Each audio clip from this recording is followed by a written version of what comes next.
Like this. Hit it. The Roger Report live morning show, weekdays at 9 a.m. Say y'all, I was on Roger's panel a few times and I couldn't take it. The heat. I got out the kitchen. It was hot. I was sweating. I had to get out.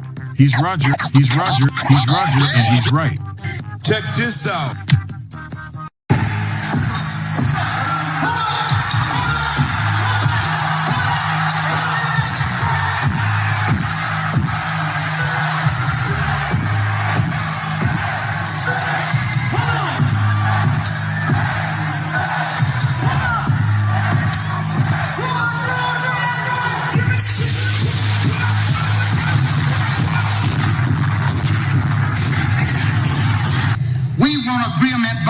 We can live or die.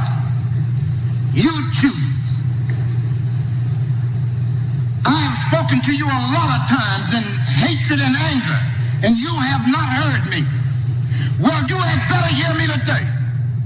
If you won't listen to me when I make an appeal for the Negroes because you have no concern for the Negroes, listen to me when I make an appeal for America. You claim you love America. Well, we love America. But you are driving us back and you are making a Samson out of us, and we are going to pull down the pillars. And then you think we have no right to ask for something? Is it too much to ask you to grant us human dignity? Should we be put down and shot to death for this request? If so, you can aim your guns. What the hell do you think we care about dying if you're going to deny us the right to live?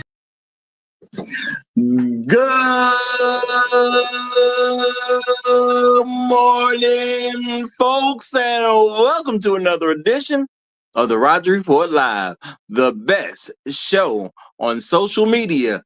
If you are new to the channel, go ahead and take a moment out to hit that like button, because this is where you're going to find the best content on social media. And you don't have to worry about it because you're going to have me right here to make sure that happens. And if you've already been coming to the channel for a while, then go ahead and hit that like button, because you already know what time it is. And you know that this is where you're going to get the best content on social media. It's not a mystery to you at this point. You've seen other people do it. You've even seen some people do it well, but what you have not seen is anyone do it quite the way I do it. So make sure you hit that like button, and everyone, yes, everyone, take a moment out to share the content, y'all. There are so many people who need to get great content like this, and it's just a small thing you can do to help the world be a better place. And isn't that what we want at the end of the day? Don't we want the world to be a better place? Of course we do. So share the content out. Share it through your social media. Share it through word of mouth, or even text someone's phone. But do what you got to do to help spread the word. All right, folks, we are here for another Black Card review. This will be a Black Card review of the one, the only, the quote-unquote queen of media, the most successful Black woman in American history, the just about untouchable Oprah Gayle Winfrey. That's right, y'all. Oprah Winfrey is in the hot seat today for the Black Card review. But before we go too far into that, let me take a quick moment out to say shout out to all the people who've already come through. Appreciate y'all. Appreciate y'all. Appreciate everybody who gives views to the channel. Definitely appreciate that. Shout out to everybody who writes comments after the streams. You know, no matter when you make them, it's always good to make a comment. It helps with the algorithm. Shout out to everybody who hits that like button. Y'all know like button is the big thing around these parts. We want to make sure we always do that. But shout out to people who go above and beyond the call of duty. And we have great people that do that over here. And I got to say special shout out to my main man, Wolf Bang. He is the sponsor of today's stream. Shout out to you, my brother. Shout out to you, y'all. And keep in mind, big or small, I appreciate it all. Okay, big or small, I appreciate it all. So shout out to Wolfbang. He is the sponsor of today's stream. Appreciate you big time, brother. Appreciate you big time. Okay. And let me shout out a couple people to check in this morning. It's always great when you start the show that you see a few people start checking in, from the clouds, because everybody in the clouds, but a few people would touch down and say what's up. It's always good to see y'all. And y'all know how I go around here. There can only be one, as they say. There can only be one. And that one today is my main man. You know him. Tunnel Runner is in the building, and he is what we like to call around these parts the Highlander of today's stream. So shout out to Tunnel Runner. Shout out to Tunnel Runner, my brother, the Highlander of today's stream. Great to have you in the building, my brother.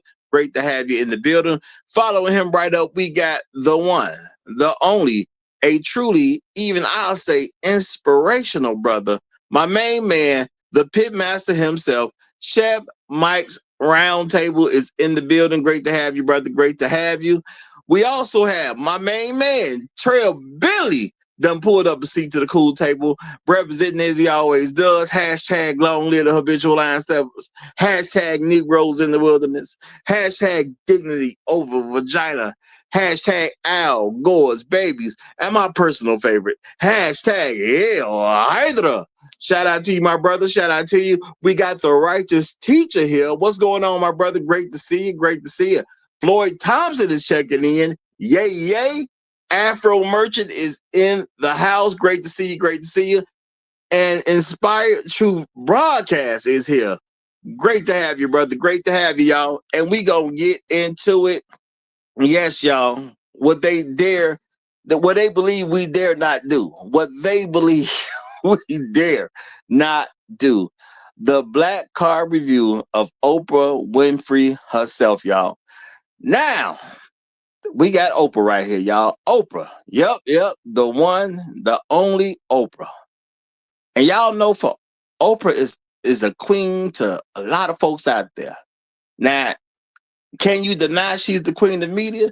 I mean, who really gonna say as a female they got a bigger spot when it comes to media than Oprah Winfrey herself? Who really would even make that claim? I don't even think nobody would. That's how far Oprah Winfrey has gone. Okay? Oprah Winfrey, if my memory is correct, she might be the first Black female billionaire as well. Matter of fact, yeah, I'm pretty sure she was the first Black female billionaire. So Oprah done did her thing. The most successful Black woman in America that I am aware of. I would say that. Okay, if you out there, you rich and Oprah as a Black woman, no shade to you. I just don't know. Okay, and if I don't know who you are, that probably was your plan anyway. But Oprah Winfrey herself, the most successful Black woman in America. All right. Y'all, we got this little thing in America called the Black community, right? Right. Black folks, okay? Mainly comprised of FBA, foundational Black Americans, okay?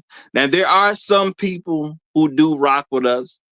I ain't gonna lie. A lot of folks who from other places that happen to be Black as far as color is concerned, yeah, they don't really rock with us like that. They don't, you know what I'm saying? There's a lot of them don't, but there are some who rock with us, and I appreciate the ones that do. But Oprah, the queen herself, y'all, the place that you go to really make a bang, okay? The place that you go to make an impact. Oprah took over a little AM show, y'all, and she took that show basically from trash and made it the number one thing on that channel, and then they had to change it up and made it the Oprah Winfrey Show, and she ran for decades. Okay? Oprah, someone we can consider a beautiful Black woman. Matter of fact, as I was doing a little research, I was reminded that she won some pageant that helped her with a scholarship while she was in college. Yep, Oprah, definitely considered a beautiful Black woman. Now, I know Oprah has struggled with some weight over the years. A lot of people do. Okay. But even as she was smaller or even as she was fat, Did y'all notice how Oprah kept doing her thing? Big Oprah or little Oprah, she was still getting ratings, y'all. She was still getting ratings. Oprah had overcome all these different things that black women claim holds them back in so many different levels. You know, I guess colorism, I guess she beat it. Okay. The dark-skinned black woman, Oprah, became a morning sensation, y'all. Big old syndicate deal. You know, she was all over the nation, as a dark-skinned black woman.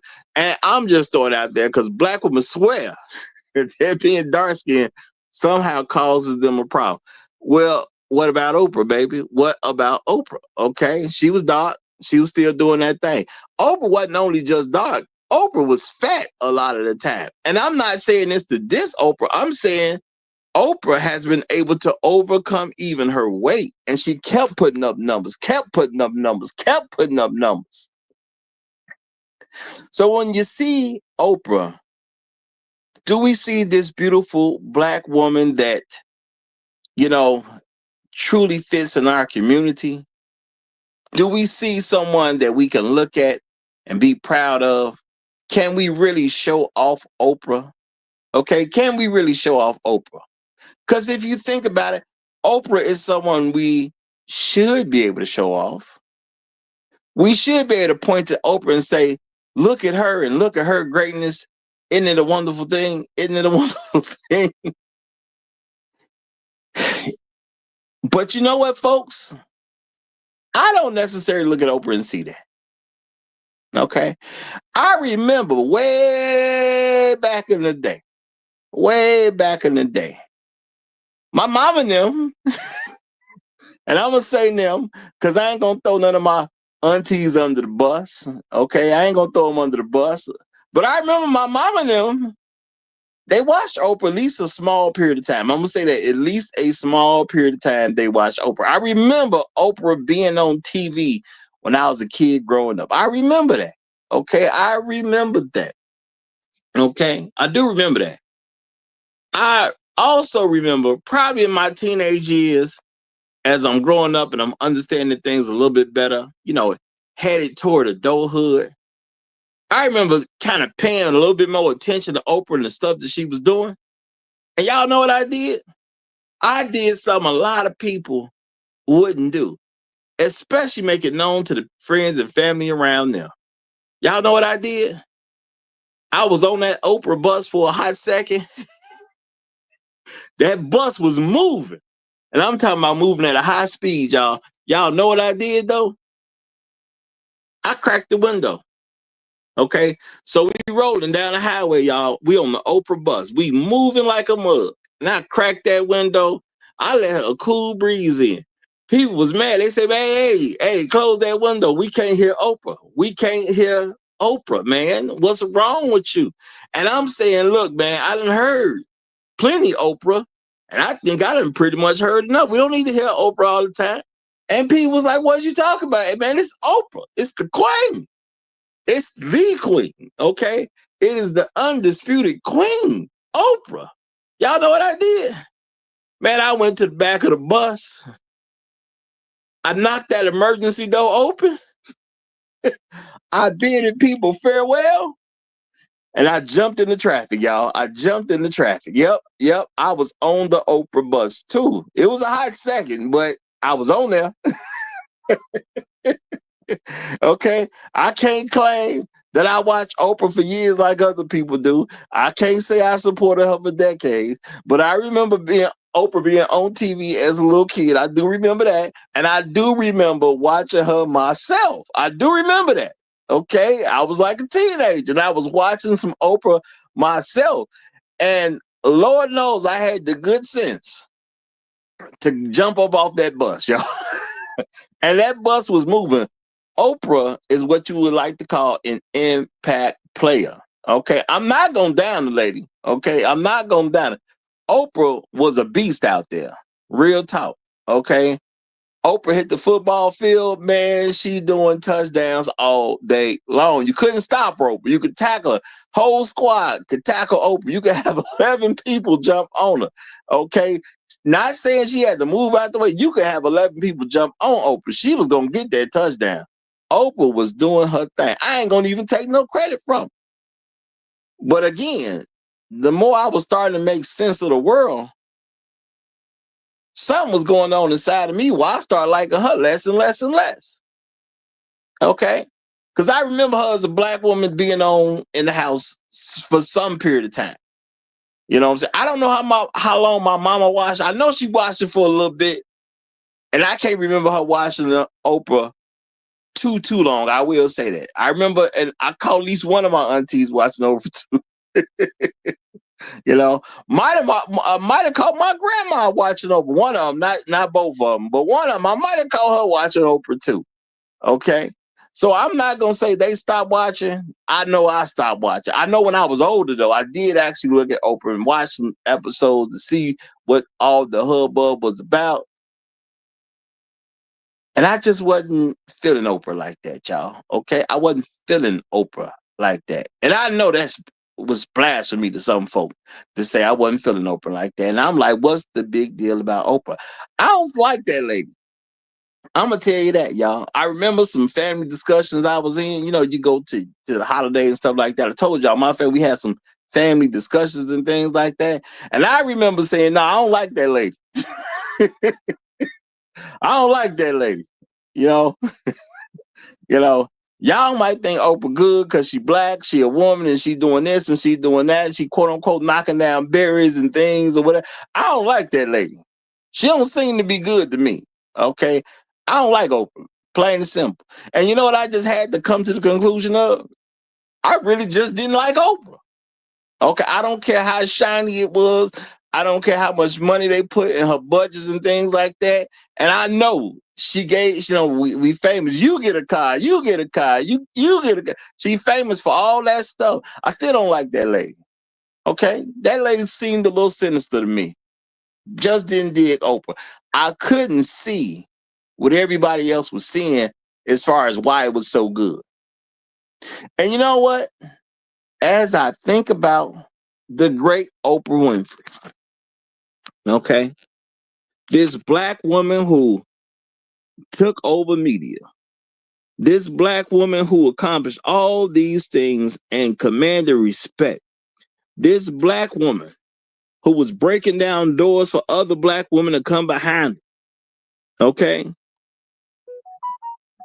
I guess I started thinking about the fact that Oprah don't seem to like black men. Even before I noticed that that's what was going on, I started kind of picking up on it. Oprah don't seem to like us. She don't seem to like us. Now, Oprah ain't gotta like us. She got a right to do whatever she want to do. Okay, she got a right. Okay, she, I thought she was good people because she was the black lady that a lot of black women mentioned as I was growing up. A lot of black women did watch. I'm not accusing my mama and my aunties of watching her for a long period of time. I remember seeing Oprah on the TV. I don't remember seeing Oprah on a regular basis for any long period of time. So I can't really accuse her and my aunties for watching Oprah like that. Maybe my grandma did, possibly. Okay, or maybe they didn't like her either. I don't know. Maybe they didn't like her either. Okay. But I know a lot of black women kept talking about this lady named Oprah Winfrey. Okay. So I did go through the trouble of watching her shows myself. Wasn't cool with her. Then I remember a conversation I was having with somebody. I said, "Yo, you ever notice how Oprah don't seem to mess with black men?" They was like, "What?" I said, "You ever think about how Oprah don't seem to mess with no black men?" They said, "What you mean?" Well, when you think about Oprah TV show, she got this big old quote unquote platform. And I'm not, we wasn't saying it like this back then. I'm just talking. Okay. Oprah got this big media empire going on. She don't seem to mess with no black men. Well, what you mean? Well, if you're a white woman, you good with Oprah. You're a white man, you good with Oprah. Okay, and you a white celebrity of some kind, you're good with Oprah. You done did some great thing that should be praised, you good with Oprah. As long as you seem to be white or something else. Okay, if you white or something else, you cool. I see black people on Oprah all the time. No, you don't. Do you? I said, do you see black people on Oprah? Or do you see black women on Oprah? Because yeah, Oprah, she don't acknowledge some black women. I get that. I don't see none of them. And then over years, people have certain conversations. Oprah with no name would pop up here and there. Okay. Yeah. And Trail, believe it or not, I was actually thinking about that last week. Real talk. I was thinking about that last week. Real talk. So you never know. You might be joking, but I'm thinking about it seriously. But you know what though? I was like, Oprah don't seem to mess with us or whatever. What black man do anything with Oprah? Now I didn't know it at the time, but as I learned later, Oprah seemed to have a beef with quote unquote hip hop, rap. Okay. Now, if that's the case, what would naturally happen if you checked in on Oprah here and there?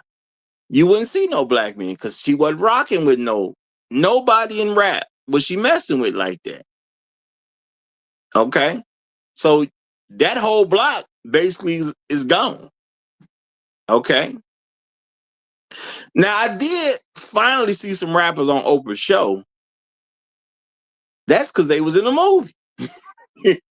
I remember a promotion of a film, and it's like a rapper can get on there if you're promoting the film. You're not gonna perform on Oprah or nothing like that. You ain't about to get no mic and do no song on Oprah. If you happen to be in the movie, you can come as a cast member and talk about the movie. Okay. And I remember even some beefs with that going on. So, or some rumored beefs, I say that. Okay. You ain't gonna rap squat though. Okay.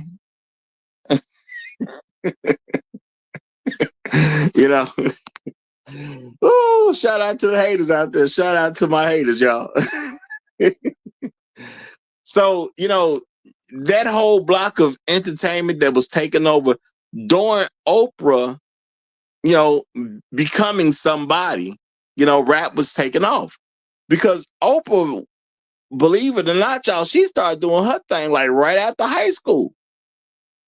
Now people will say some things happened in Oprah's life as a child. I'm not gonna argue anything about that stuff. I even, as I was checking out some of the stuff that was reported on about Oprah, they said Oprah had a child at 14 years old, and she didn't even know where the child came from. It's a kid. I'm gonna leave that kind of alone. I'm gonna let a kid get away with kid stuff. But Oprah supposedly didn't know how she got pregnant. I don't know. I don't know what I want to believe about that one. Could you be a 14-year-old back in the day and you don't even know how you got pregnant? Like, it was reported as if she was unaware of any sexual engagement with anybody. That's how it was reported. Hey, it is what it is. Maybe that's a childhood thing, and maybe she got that locked up in the memory somewhere and it ain't coming out. I don't know. But I do give children grace that I don't give adults. So I'm going to let that go. All right. Oprah was, first few years of her life, they said till about 6 years old, she was raised with her grandma. Then she ended up going to her mama. Then she ended up going to her dad. Okay.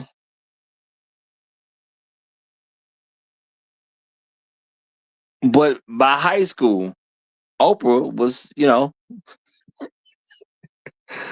Oprah was getting folks' attention. Shout out to Shaka Lulu. He said a stork came down. Well, the thing is, the child died, y'all. The child died. Okay.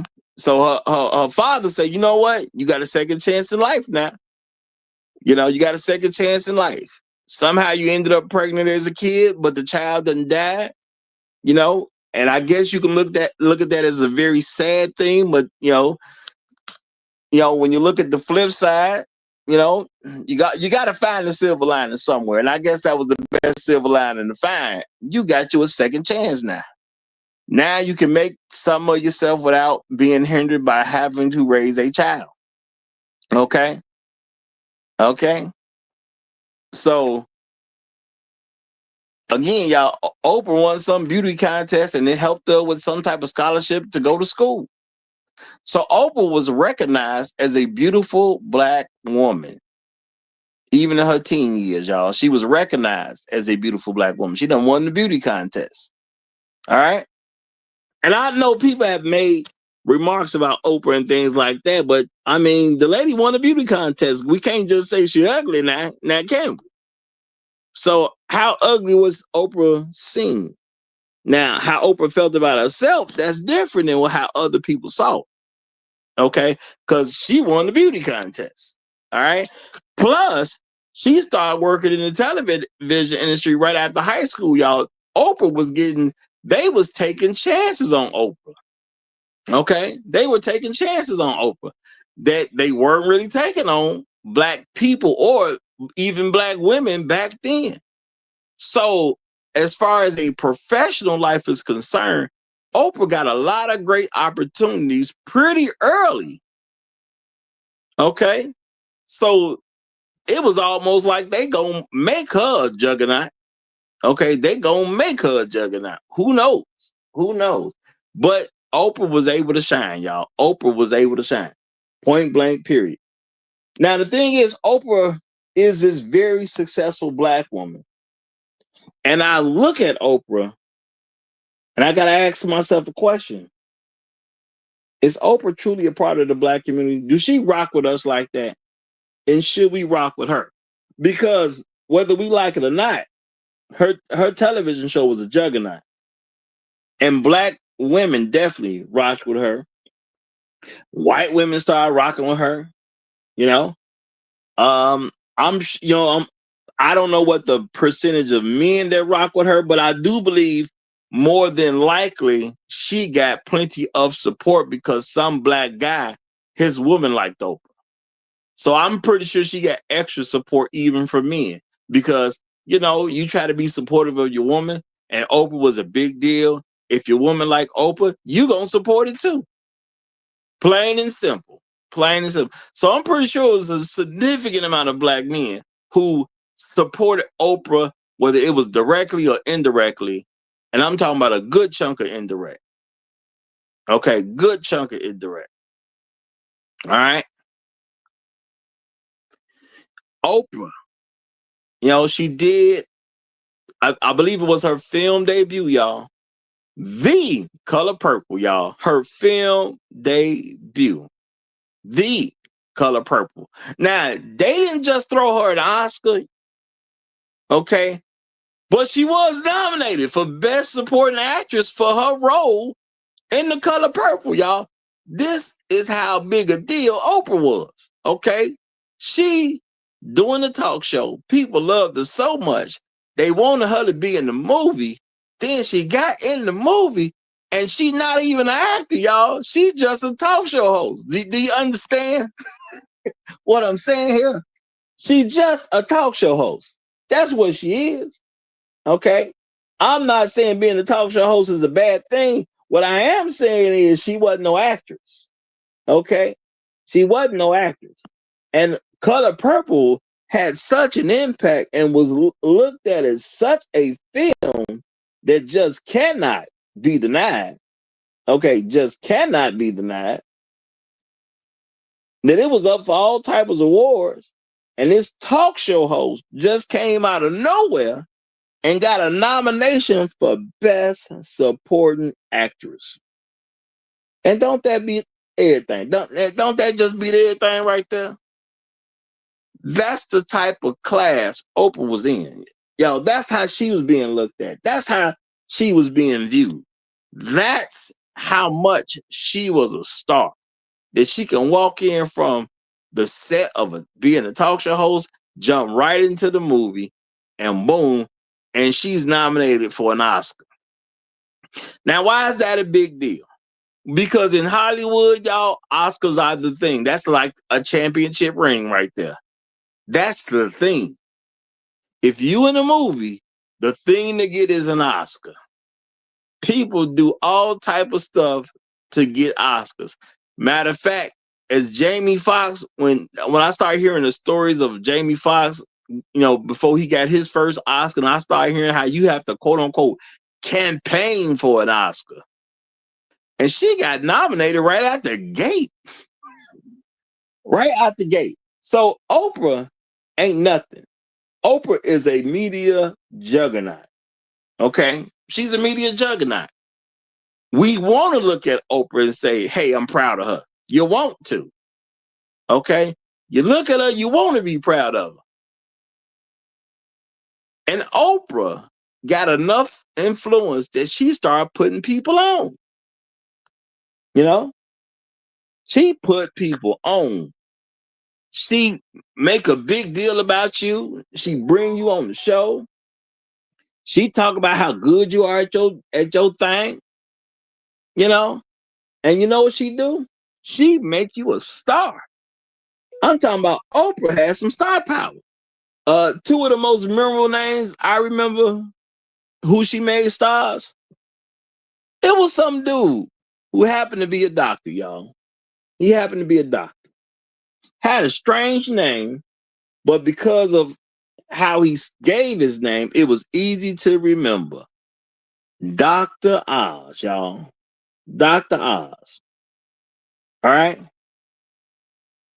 Now, I don't really know what Dr. Oz's specialty is. I ain't never really cared about Dr. Oz like that, but I do remember he was the doctor that was called on Oprah's show multiple times. I do remember that. So I don't know if he plastic surgery. I don't know if he's health and wellness. I don't know what type of doctor he is because I didn't rock with Oprah like that. But a lot of people did. I didn't rock with Oprah, but a lot of people did. So this Dr. Oz guy got on Oprah a few times, y'all. Next thing you know, you look up, Dr. Oz ain't just a guest on Oprah's show no more. Dr. Oz is now a guest, but he got his own show too. Oprah was running through, she was at a power level that she could bring you on her show and then make you a doctor to get your show. Okay? Your show. Dr. Oz, man. All of a sudden, Dr. Oz was nobody, now he's somebody. Boom, he out there, y'all.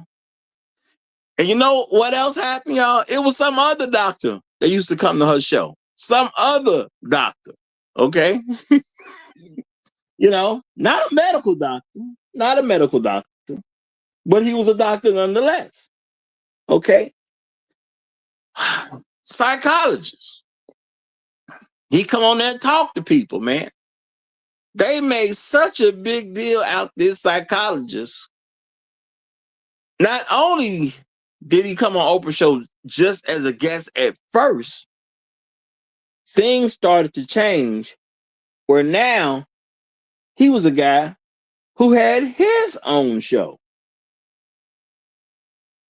Now, am I mad at Dr. Oz or Dr. What was Dr. Phil, who got their own shows because they was rocking Oprah? Am I mad at them? No. Like, why would I be mad at them? Because they was able to get their own show through the plug. Oprah was the plug.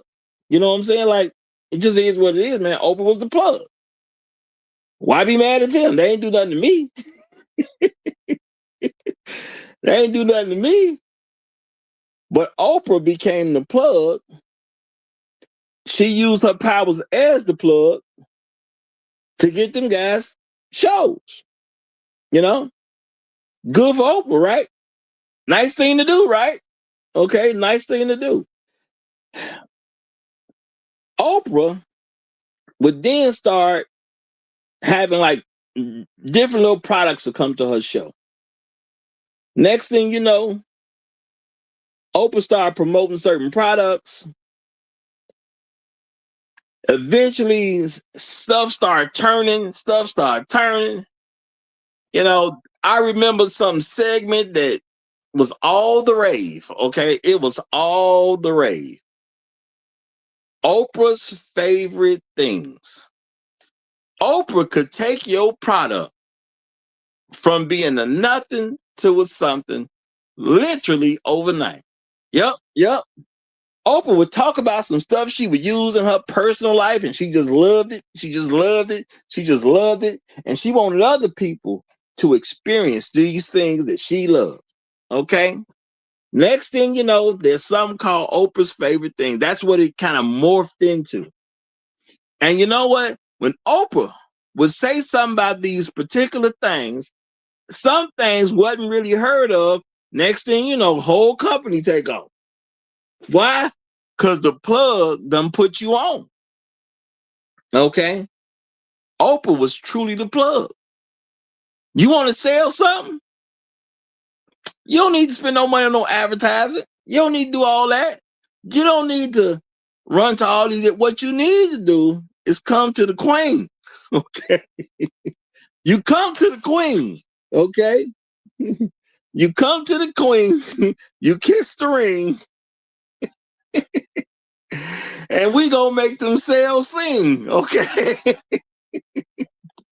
We gonna take you from nobody to somebody in an hour, an hour of broadcast television. Okay, in 1 hour of broadcast television, we taking you from nobody to somebody, and that's real talk.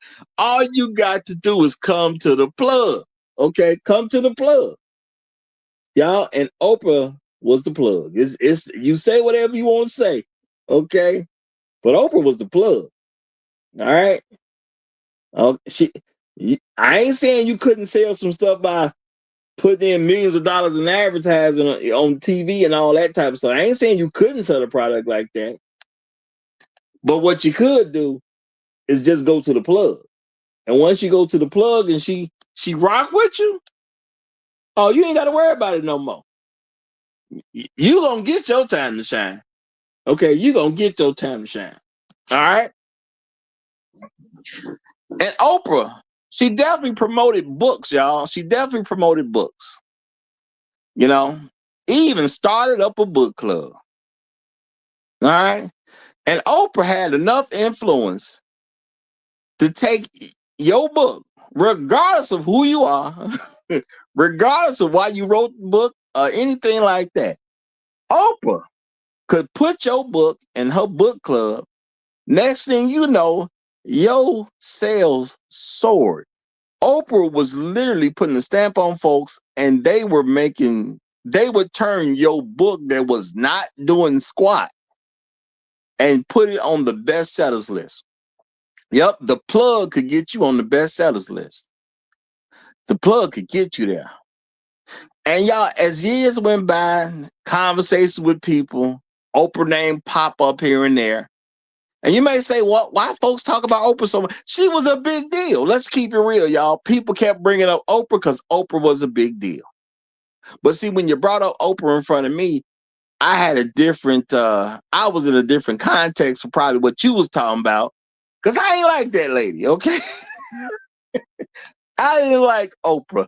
I'm not saying I didn't like Oprah just from a general stand. No, I didn't like nothing about Oprah. Okay, and I remember asking people, what's good about Oprah? Okay, what's good about Oprah? Well, Oprah do this, she do that. She get people on, she the plug, she make or break people. I say Oprah don't seem to do that with, she don't seem to like black men then, because I didn't see her put no black men on. I'm just keeping it real, y'all. I don't remember Oprah putting on one black man. Not a single one. Now, I will say this. She would support black men if you did something that was a little questionable. Okay? You a little questionable, she would support you. I mean, all due respect to Tyler Perry, I'm not gonna say nothing bad about Tyler Perry, but let's keep it real. When Tyler Perry first came on the scene, ever since he first came on the scene, Tyler Perry, what you can consider questionable. And I'm just going to leave it at that, y'all.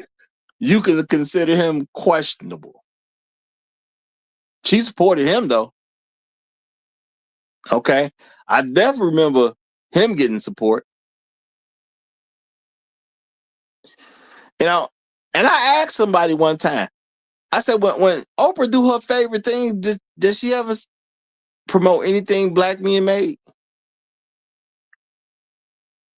They told me no. And, you know, and I asked people that a few different times, does she ever support anything black men make? You know, because she got this my favorite things, and, you know, people sell, they go out, you know, the audience hears it, they go out and they buy the product and all that type of stuff. She done got stuff to go so big that if my memory is correct, people would not just buy stuff. People, you know, folks will run out of the item, and then next thing you know, you got items on order. They can't even fulfill the orders they got because Oprah done gave somebody a highlight. Did she ever promote any products from black men? People like, well, no, I don't necessarily remember that. Okay. Well, Oprah had a book club. And I was asked from time to time, you know, people would be defending Oprah. I would say, did Oprah, you know, any author, because Oprah would read some fiction books. She would read some fiction books. Were any of those books by a black man? Were any of them people like, nah, I don't necessarily remember that. Okay. I don't necessarily remember that. Okay, cool. I mean, it is what it is. It is what it is. Who is the black guy that got a TV show because of Oprah? You know, people look at me with the blank face. Who the black guy that got on TV because of Oprah? You know? And they just look at me, okay? Now, I'm not saying Oprah didn't help black women. Of course she helped black women. I don't even know nothing about her friend Gail if it wasn't for Oprah, being the plug. Because Gail's, it was something like Gail is supposedly Oprah's best friend. Next thing you know, Gail on TV all over the place. I don't know if Gail ever had a television job before Oprah announced her as her best friend. I'm just keeping it real. I don't remember Gail from anything. So maybe she was on some channel somewhere, maybe some local broad. I don't remember nothing about Gail until Gail was Oprah's friend. I don't remember her at all. Okay. So I'm going to say, at least as far as I can tell, she put Gail on too. So my thing, with all the products she promoted, you ain't help no product from a black man. All the books she promoted, nobody could tell me the black male author. I'm like, dang, okay. She got folks plugged as far as television concerned. Nobody can tell me the black man that got a TV gig because of Oprah. Oprah don't seem to rock with us. Okay, that's all I can tell. And the more I looked at Oprah, the more I saw the plantation. Okay, black men should never hit anything. We as white folks will give black women some power, and you use their power to make sure you're always ahead of them niggas. Okay? You make sure those males, those black males, are always under you. You promote everything you can to hurt black men. Now, I'm not saying Oprah ever came out directly and kind of like yelled at black men or something like that. Oprah would come off, she tried to come off as a sweet, caring person that'll try to make you think she on your side or whatever. But Oprah will give you some space. See, and if you didn't like black men, she wouldn't say she don't like black men. I don't remember Oprah saying she don't like black men. But if you didn't like them, you could get on her show. I tell you that. That's how it looked like to me. I'm just telling you what it looked like for me, y'all. Okay, I'm telling Y'all all seen Oprah the way you saw Oprah. I'm telling you what it looked like for me. It seemed like if you had an issue with black men, you had a spot on her show. So Oprah never had to come out and say she don't like black men. But if you got some stuff to say bad about black men, you come say it on her show. Yep, that big old platform she quote unquote built up. Because I'm not going to take away her greatness. Obviously, Oprah was hitting levels of greatness.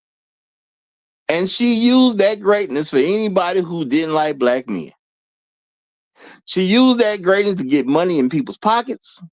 She used that greatness to put people on, make them a somebody out here in the world.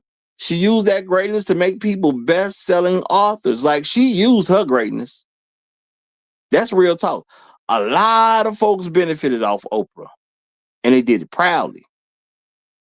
Okay. Now, I don't even remember myself, but wasn't it Terry McMillan who started all that download stuff? I bet you she was on Oprah. I bet you she was. I ain't even gotta look it up. I bet you she was. If you had a problem with black men, you had a spot on Oprah. Just is what it is. Okay. Shout out to Brash Playboy 0519. He said, I never liked Oprah ever. And see, this is the thing, y'all. Oprah will come off as this quote unquote sweet, nice lady sometime and all that. A woman who cares about people in her community. I'm not saying she didn't do for black women. Oprah did do stuff for black women. I'm not gonna ever say she didn't. She looked out for you if you was a female. She just couldn't stand them niggas. See, and we as black men, we didn't just take it. See, we as black men, we looked at Oprah and we thought Oprah saw us as black men. Okay? Because like I said, black men supported Oprah very either directly or I'm gonna say a close indirectly because your woman liked Oprah. And you would support things that your woman was into, and Oprah was one of the things to be into. Okay? She was one of those things. She wasn't just a personality. Okay? Oprah did have a movement. You may not have known it was a movement when it was happening, but Oprah was a movement. People just about unanimously gave her praise for all the different things she was able to do. And she definitely praised white men and definitely kept away from those niggas. Now, I know it had to happen, y'all. But do y'all know I can honestly say right now, as I'm going through my own mental Rolodex, I can't remember one time.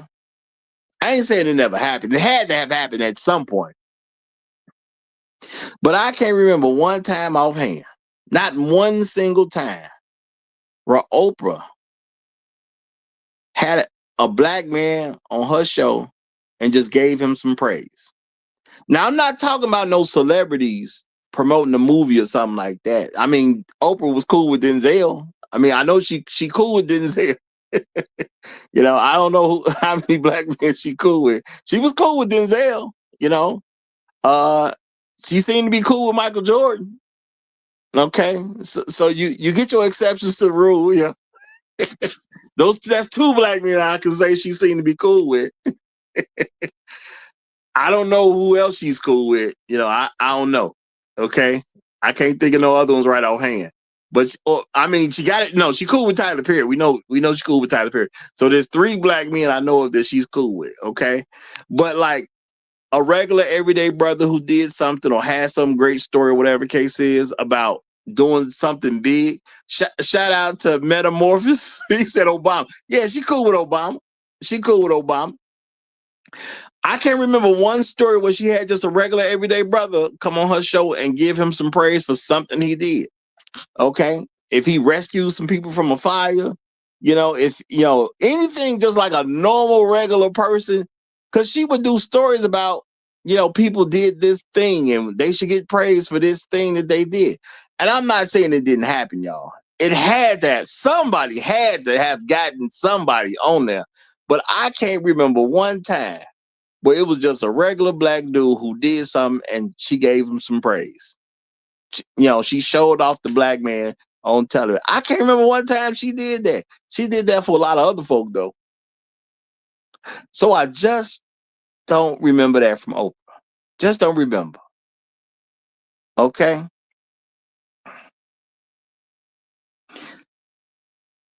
So when I look at Oprah never got married. Okay. Now, people would act like money is an issue when it comes to marriage. Oprah ain't had no money issues. Oprah was getting paid, y'all. Oprah was getting she was getting that chop, y'all. Real talk. Oprah was getting that chop. So how could money be an issue? Now, she's been with this guy for a long period of time. Okay. We know him as Stedman Graham. All right. And I get it. People say, well, Oprah, she's so rich. Who can she really hook up with? Who can she really hook up with? Well, I mean, Stedman ain't no punk when it comes to the money side. He ain't no billionaire that I know of, but he is a multimillionaire. Okay? He is a multimillionaire. I'm not going to say his wealth is even at Oprah's level. I'll probably check it in a minute. If I get another guest to come up, I'll probably check, see what his wealth looking like, see what his net worth is. But he ain't no slouch. Okay? Stedman wasn't no slouch. But Oprah, like a lot of black women, well, if I got more than you, I don't want to share. I want to share as long as you got it and I don't. But as a woman, if I got it and you don't, no, I don't think sharing is the best thing. Okay? I don't think sharing is all that great a thing. I think sharing is overrated. See, when you make more than a black woman as a black man, they love to share. You should look out for me and I should look out for you. Well, you ain't got two nickels to rub there, but that's beside the point. It's about the spirit of it. But let you get the bag, as they say, and let her get the bag, and you don't got one. Well, we shouldn't share like that. Okay, it's not healthy.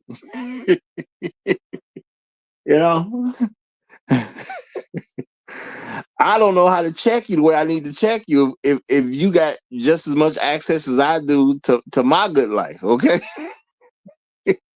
I don't know how to do that. Okay. I don't know how to do that. Now, if you was white, then I could do that with you. But you was a nigga. I can't share with no niggas. What would other people think? What would my place in white supremacy be if they saw me sharing with you niggas? Okay. Shout out to Inspired Truth Broadcast. Can't say it no better than that. He said, when you have the bag, let's get a joint account. But when she got the bag, oh, we need whole separate bank. We don't even need your money at the same bank my money is at.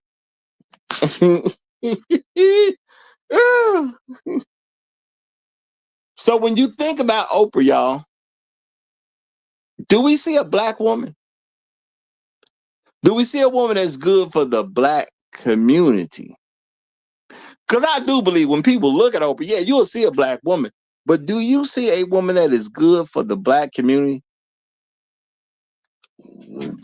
Do you see a help to the black community? Because she definitely down with Mass and them. She definitely operate on Mass and them program.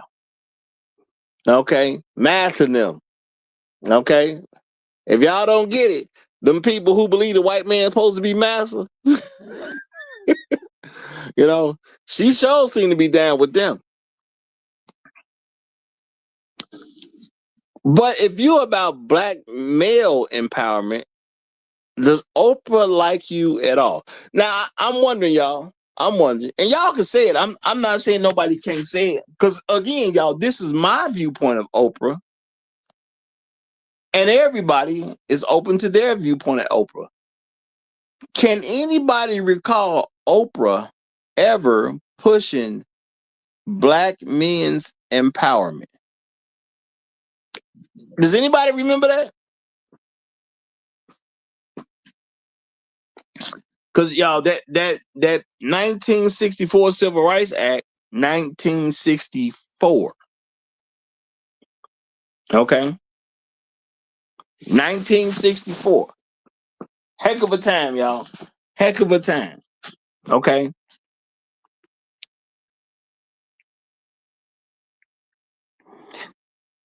Now, Oprah got on TV somewhat early. Okay. She pushed through some harrowing times, I guess we would say.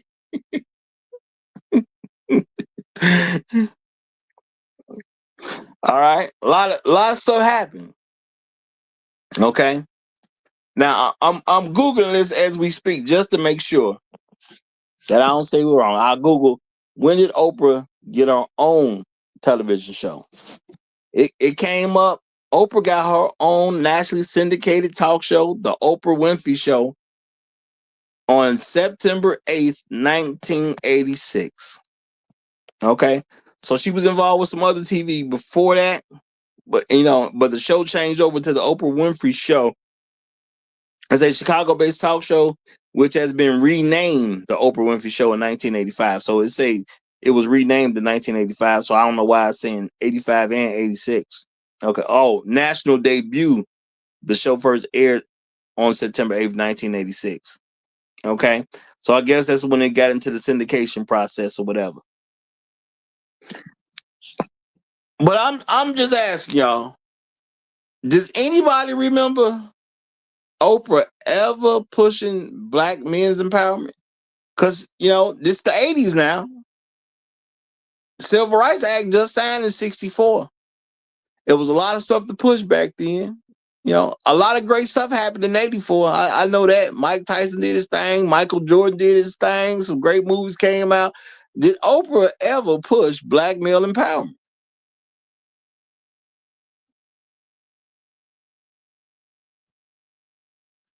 Interesting. Because, I don't remember it. If y'all remembered it, that would be cool. The closest thing we can get to it, Serious Ross say Oprah did donate some money to some black college for black male students. Okay, that's possible. And Oprah might have did that to look good. And I'm gonna say that about her. She might have did that just to kind of halfway look good, because Oprah has definitely pushed for female education. That's for sure. She's definitely pushed for female education. She pushed for female education. She even built some school or two in Africa, I think, for girls. Screw the boys in Africa. We gonna put it there for women, okay?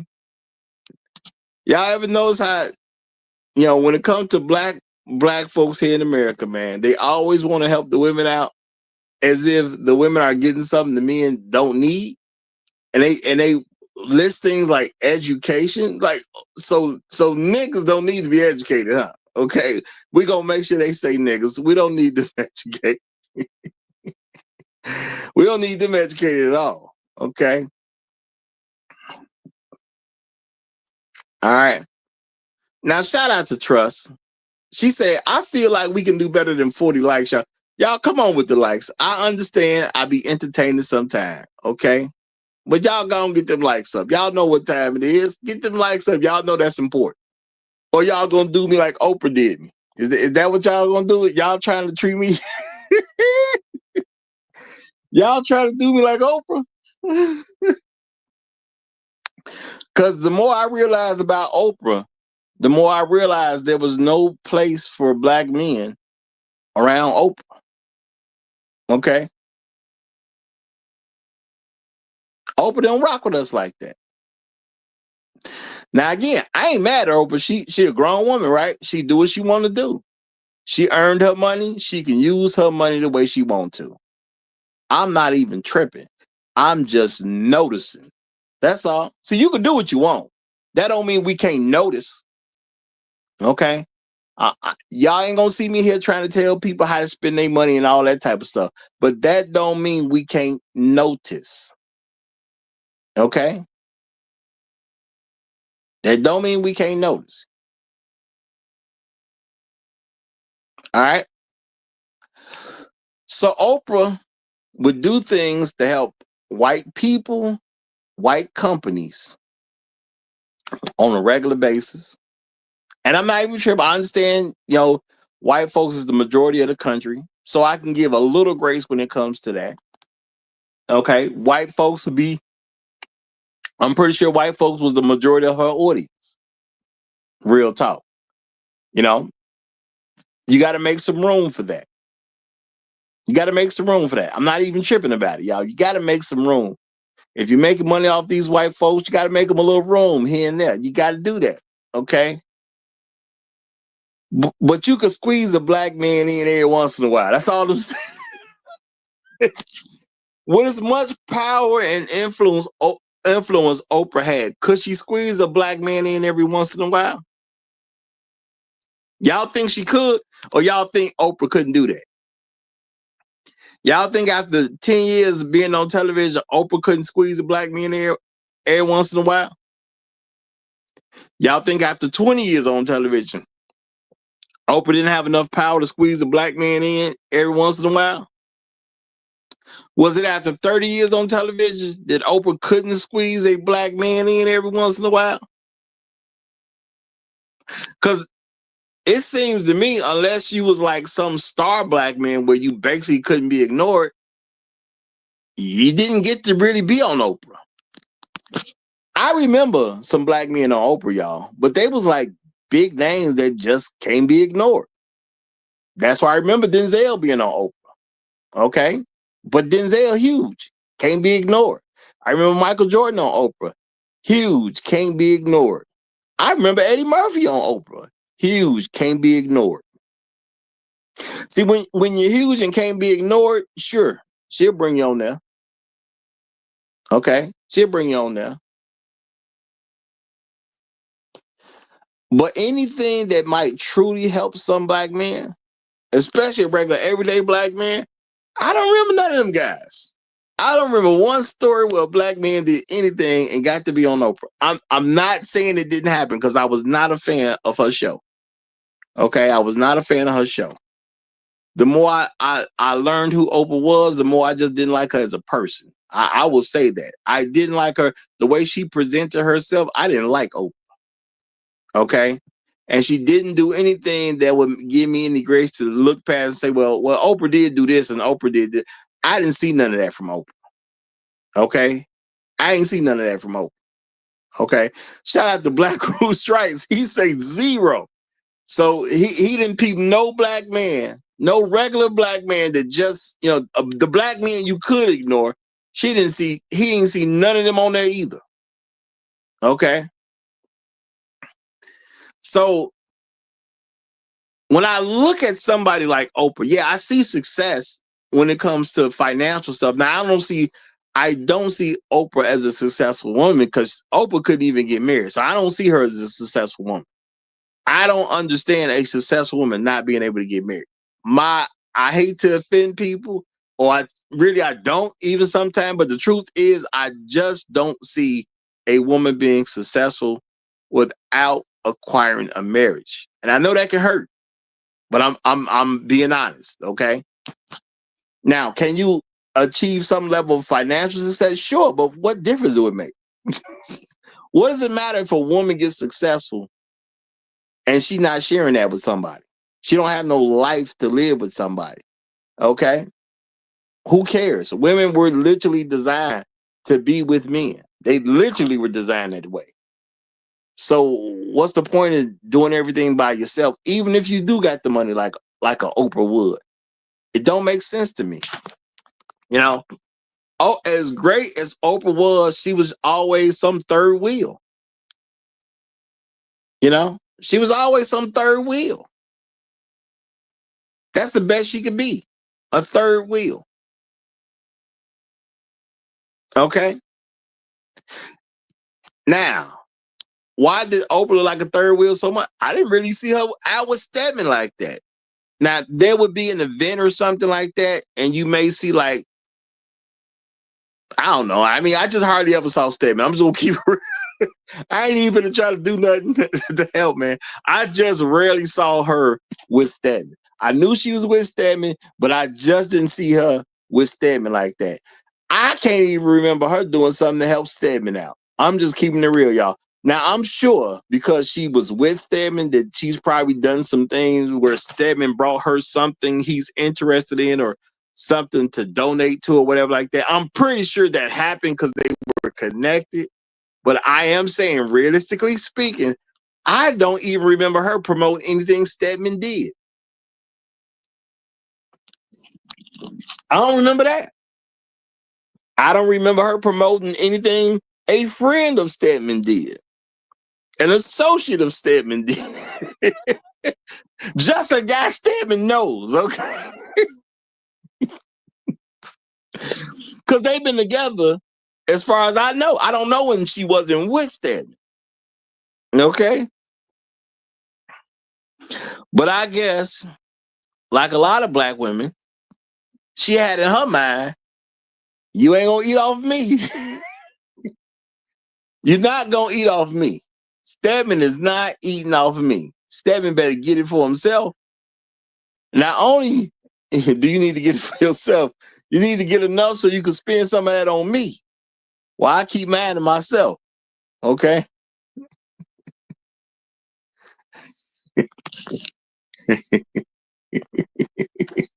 Shout out to Chef Mike's Roundtable. He said, what the hell is Stedman's last name? Now, I actually know what his last name is. I do know his last name. But it's funny that you got to seriously ask yourself that. There go Rael with it. Rael with it. It is Graham, y'all. It's Graham. But I do believe that you can legitimately forget what Stedman's last name is. Real talk. I can definitely see how that can happen. Oh, oh. Now I tell y'all in the past. Now Stedman is one of those phone numbers I told you I lost the phone number. One of the phone numbers that crushed me. You know, before I start doing more to save somebody's number. Stedman Graham. I had an open door where I was able to have some phone conversation with Stedman to help me out to get into someone like a mentor type relationship. And I lost the phone number. Boy, you talking about mad. Okay. All right. One of the worst numbers I ever lost in my life was having access to Stedman. Okay. Who knows how that could have helped me if I'd have been able to maintain that relationship I was, getting started with him. Okay. Because if we, I just wish it would have went deeper. Who knows? Who knows? Who knows? But I probably would have never brought up Oprah, though. I probably would have never brought Oprah up. Real talk. I probably would have never done that. So when you look at Oprah, y'all, do we see a champion of the black community?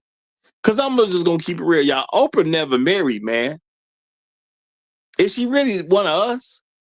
Now, people can say, well, she has been so successful. So shouldn't we look at her and, be proud of her because she's been so successful doing what?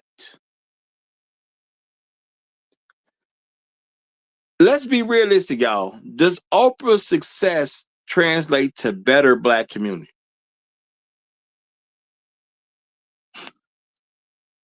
Now, that's the real question that, folks in the Hollywood world would probably never want to ask. Does Oprah's success translate to better black community?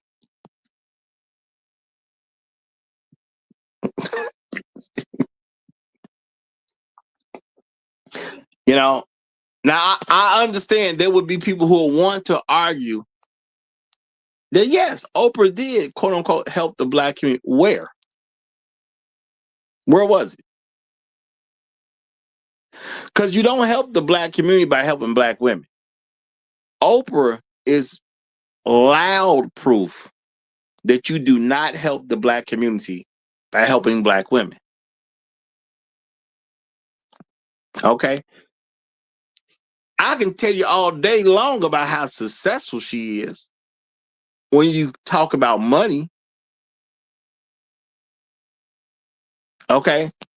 When you talk about money, we can say all day about how quote unquote successful she is. I'll never see Oprah as a successful woman because more than likely she's gonna die some unmarried woman who did whatever she could to please white supremacy. I'm gonna say it like that. That's my viewpoint of Oprah. She did whatever she needed to do to please white supremacy. Because I don't even remember Oprah even doing stuff that was controversial that would upset white people. Now, she hosted this great talk show, #1 rated talk show for a lot of years. She did this for decades, y'all. About 3 decades. When did Oprah even piss off white people? Do y'all remember white folks talking about Oprah did this and how appalled they were with what Oprah said? Do y'all remember white people being upset about the TV episode that Oprah did? Because I don't remember. I don't remember no subject matter that they got upset with Oprah about. Over 30 years, she ain't pissed them off one time.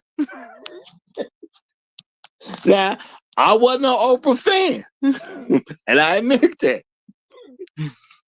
But did Oprah not piss them off at least one time? Do y'all remember when Oprah pissed off white folks?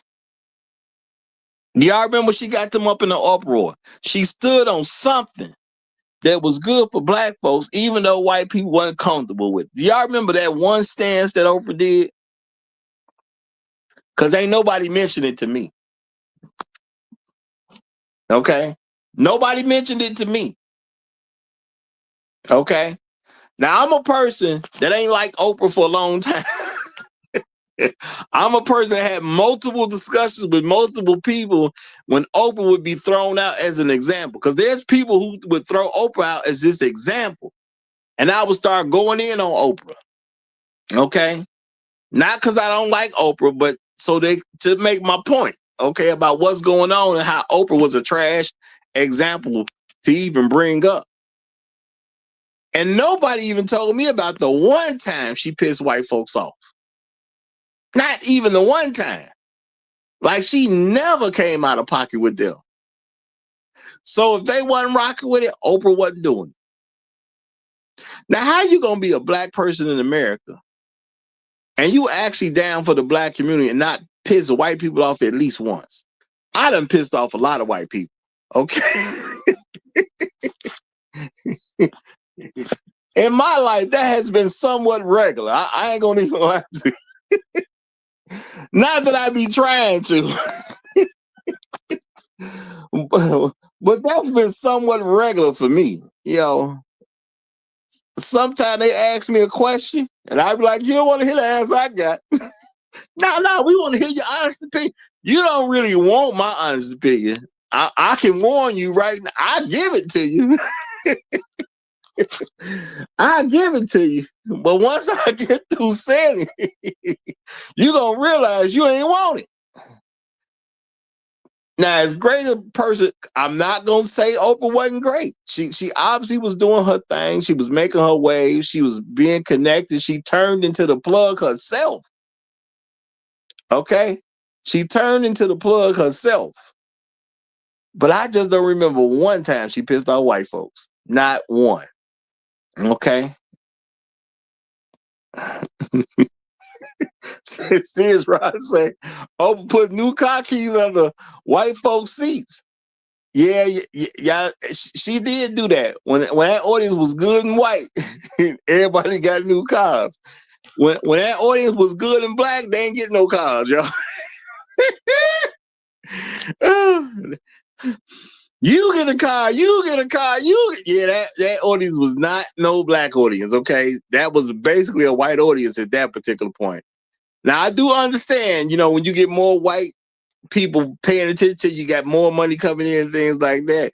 But I'm gonna just say she didn't even give niggas a bike. She didn't even say you get a bike, you get a bike, you get. We niggas didn't even get a bike.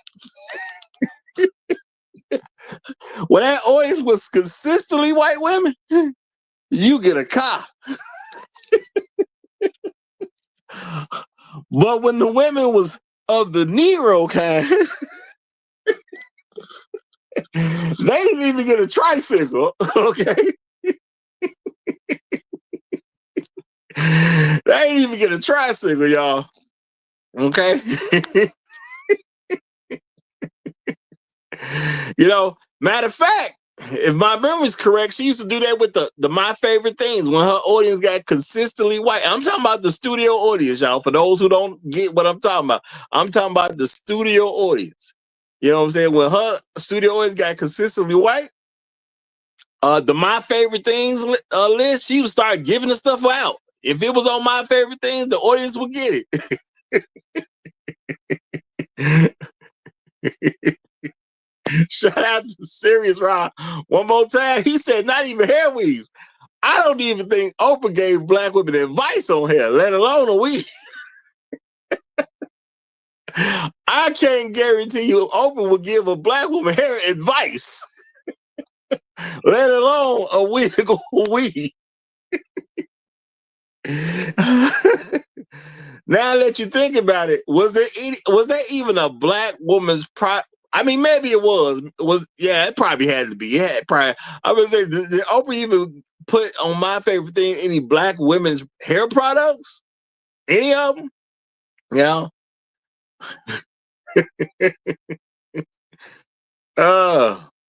So yeah, Oprah. How black is she? Okay. I just want to know, how black is she? Okay, how black is she? Because I mean, and it's about perception at the end of the day.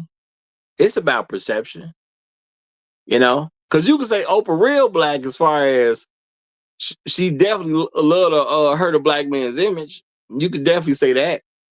Okay. If a nigga did something he ain't had no business doing, Oprah would do a story on that. Okay, she'll highlight that. Let that nigga do something he should do. Oprah wasn't really messing with you like that. Okay, Oprah wasn't really messing with you like that, and that's just being for real, y'all. That's just being for real, you know. So, you know, I said the other day, a lot of black men, we got an issue recognizing who our people is.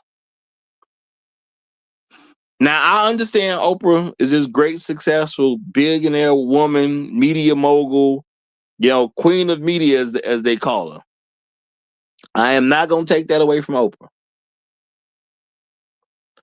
But when you look at Oprah and her behavior, do you see our people? That's all I'm saying. Do you see our people when you see Oprah? Now, y'all, as somebody was sliding in, and you know, I seen a couple mentions in the audience. Let's think about this. You a celebrity at this point, y'all. You a black American celebrity. You understand where black people come from. Okay. I was just doing some research, even just this morning, y'all. Oprah come from this little small town in Mississippi, y'all. Little small town in Mississippi called Kosciuszko. Okay. She got an idea of what's going on with the black experience. Okay. She got an idea. Now she was kind of getting some stuff early, but she got an idea about how black people live and grow up. She definitely got an idea. She came from this little small town called Kosciuszko in Mississippi, y'all. Okay. Again, raised by her grandma for a while, sent to the mama, then sent to the dad. Okay. She understands black life to a certain point.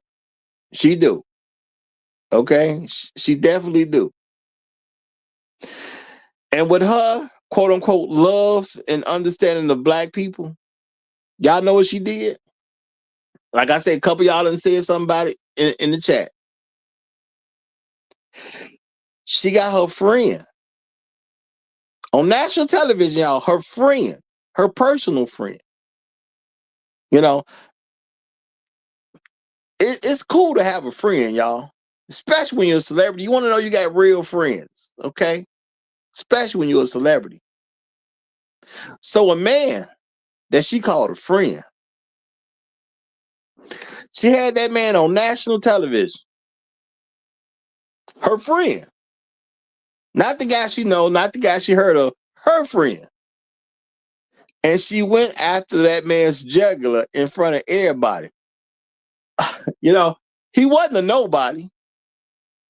He had a name himself. Okay?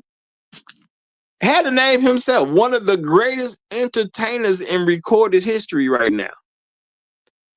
Some guy by the name of Michael Jackson. Some guy by the name of Michael Jackson. As if Michael was a nobody. And y'all know what she did to that friend on national television? She went after him on national television, man. Her friend. Well, look, we need you to be a nigga today. Okay? Look, we cool before the show start. We gonna be cool after the show. But while you on air, I'm gonna have to take you down a peg or two for these white folks. Okay? And I got to come after you, Mike. I got to come after you. Y'all, Mike was going through a situation, y'all. Okay? A lot of people got upset with Michael Jackson, you know, stuff with the rumors with the kids and all that type of stuff. And I'm gonna say, I believe Mike's problem was he was a payer. You know, people tried to sue him. Mike would just pay. He would sell stuff all the time, which I think caused a bigger problem than it would have had he fought certain stuff. But who knows? Who knows? Because, you know, once you fight stuff, it's public.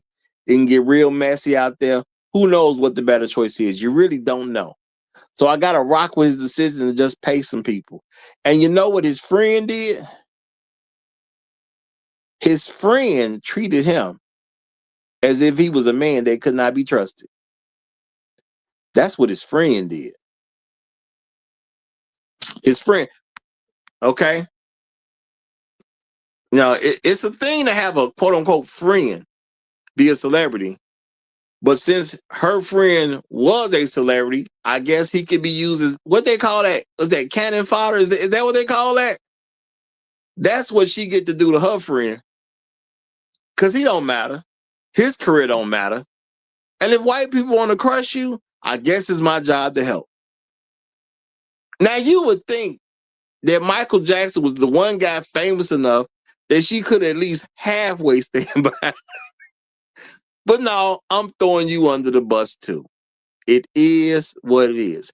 That is Oprah. So, yeah, I get who Oprah is. But when I see Oprah, how on earth am I supposed to see my people? But Black Rule has come up, so let me go ahead and let Black Rule get the mic. You got it, my brother. Hey, Roger. How you doing? I hope you're doing well. I hope I'm coming in clear. Yes, sir. Doing well. Coming in loud and clear. Yeah, Oprah Winfrey. It's interesting. I observing Oprah over time. My view of who and what she is and her methods and motivations have kind of have become more complex. I used to view her to be, kind of this woman who hated black men, probably hated men in general, but certainly believed she hated black men and sought to use her power, which at one point she was arguably the most powerful woman in the country, in terms of at least her influence, certainly her economic influence, to some degree her political influence. I remember her being the very first major public figure to publicly endorse Barack Obama. I remember that very clearly. And bringing him on her show, I think she really really started the snowball of, or rolled a pebble that built into an avalanche of support behind Barack Obama. So she was a very powerful woman at some point. And as I observed her, particularly her relationship with Black men, um, I think it's different from what I initially thought.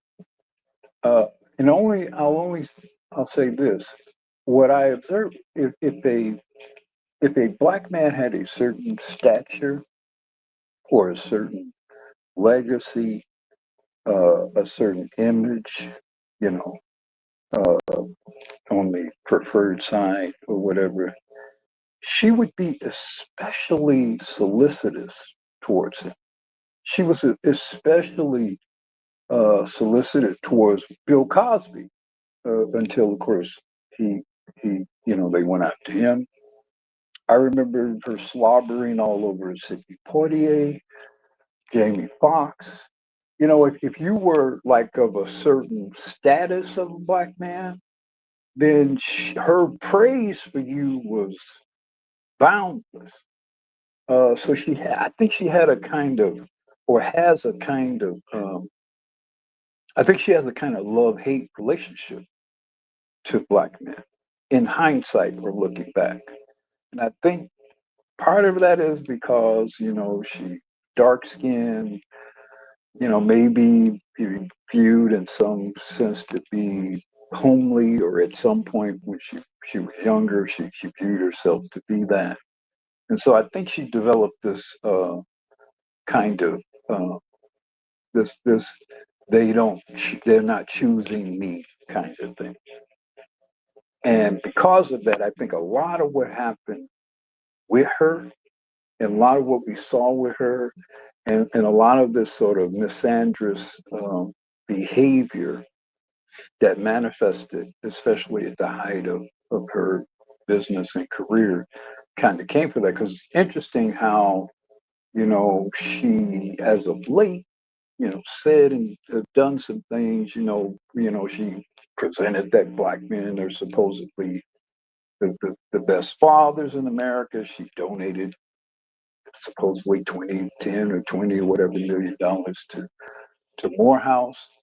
And so it's almost like she had the Iyanla Van Zandt show. I don't know exactly what happened with that, but that show seemed to be, although it was kind of gynocratic, because in general, Black women are kind of gynocratic, but even though it was gynocratic, at least it appeared to make overtures towards empathy to Black men. So I get the sense that there's some regret there, or at least some motivation or desire to clean up all of the damage that she did at the height of what she did. And I'm not saying this to at all exonerate her, not in the least bit my opinions. And I'm more acutely familiar with Oprah than you are and the damage she's done, because I saw it real time, and I saw it from the perspective of an adult the whole time through.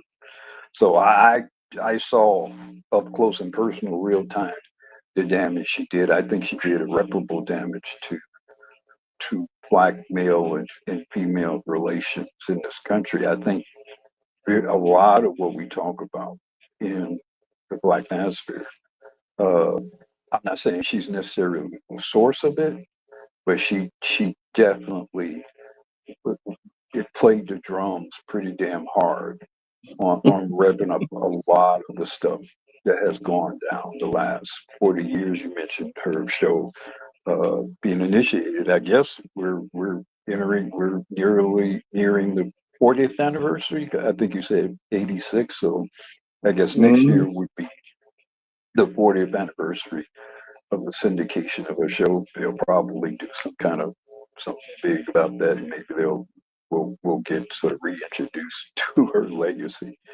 so to speak, in that regard. But no, I mean, she did a lot of she did a lot of damage. I think the person behind it is complex, but the result of it, yes, it has been pretty bad and enduring, frankly. So Appreciate you, brother. Appreciate you. Yeah, and y'all, I am not trying to have anybody quote unquote agree with me. It's a black car review. You say what you mean what you say. Say it any way you like. Cause if she got some supporters out there, that's fine. Make it known. Make it known. I'm just telling you how I saw it as I grew up, and I just learned that the way I saw Oprah, I just don't see Oprah as a good person. I just don't see it, man. And now, when I look at things in hindsight, I just think somebody told her to put Barack Obama on the show. I really believe somebody told her to support him. That's the way I see it now. It could have been authentic, but I don't even have the grace enough to give her that it was even authentic. I think she was told to support Barack Obama, and that's real talk. But I'm gonna turn it over to Champ since he done came up, and then we'll get you in right after Gold P. Go ahead, Champ. How you doing, brother? Good morning, Roger. Good morning, Black Guru and Gold P. My view on Oprah, um, I was never a fan of hers because I always saw her as being very misandrous towards black men. And even, in her interviews, you mentioned about Michael Jackson. That was one that really turned me off. But what also turned me off, too, was her interviews with Whitney Houston. And it was like she was pushing Whitney to blame her husband, Bobby Brown, for why Whitney is on drugs, why she's having problems, why she has substance abuse issues. But you notice that Whitney never said that, it wasn't Bobby that was doing it and everything. And then years after Whitney passed away, you know, she interviewed Whitney's mother and her brother and everything else, and basically she was like faulting her brother, for her to be for Whitney being dead, from drugs and everything. It was almost like she just had this thing towards black men and everything, and she was beloved by the white corporate people because if you looked at her earlier in her career, she was fat, um, overweight at times, and white America likes to see a mammy woman like that. They like to see black women overweight and everything else, being misandrous towards black men and everything else, and they're willing to pay money for a black woman to do some stuff like that. And so my view on Oprah, I'm not a fan of hers. I think she did a lot of damage towards black male and black women relationship. I think she was one of the women who pushed for this black woman to go, find yourself a white man, this divestment movement and everything. So 2 minutes. 2 that's my minutes. that's my view on Oprah. So I'm gonna land my plane right there. Okay, appreciate it. Appreciate it. All right, Gold P. What's happening? Man, what's happening? What's happening, family? What's happening, everybody on the panel? Peace, peace, peace to everybody in the chat. What's good? Howdy, Kemosabi. All right, hey, Roger. Mm-hmm. Look, man, I know this is a show about Oprah, brother. I know. Oh Lord, what's he gonna come with? Well, I got to get at you, brother, because Yeah, me. we could have all been winning with Stedman's number, brother. You know, we all could have been winning. Hey, who knows what it would have did? Who knows? You know. I'm just saying, man, we could have told Stedman, hey man, we all know how you feel about Oprah, man. Rock with us. We got something better for you. Man, I more than like I'd never mentioned Oprah to him. I mean, he might have opened up to us, man. Be like, man, I'm going through something with Oprah, man. I don't think it was gonna go like that. I was so young. He was so much older than me. I mean, he still is technically. That's even better. He could have been teaching us all something. Like, hey man, look, y'all see a broad like Oprah, man, run. Run. I'm just saying, brother, we gotta hold you accountable, brother. We gotta hold you accountable, man. We all could have been winning right now. Man, who knows? Who knows? You know. That's my opening statement, man. I had to apply some accountability here. No, brother, I'm cool. I might have got to really know Stevie. He might have invited me out. I might have had to spend time around Oprah. Who knows? It might have poisoned me to hate niggas. You know what I'm saying? It might have poisoned me to hate niggas. You. See, you never know how that could go. You never know how that could go. Point taken, Roger. You know, point. I ain't trying to say nothing about Stevie, but you know, what if he'd had me around her? What I'm so young, all I'm gonna do is be on some yes sir, no sir. You know, bro. You say, yeah, I might have came out hating niggas. You come, yeah. That's my opening. I had to apply some correction here. Because we can talk about what she could have did, but what we do know is that you don't have that number, brother. Hey, it is what it is, man. It is what it is. I had to get over that one.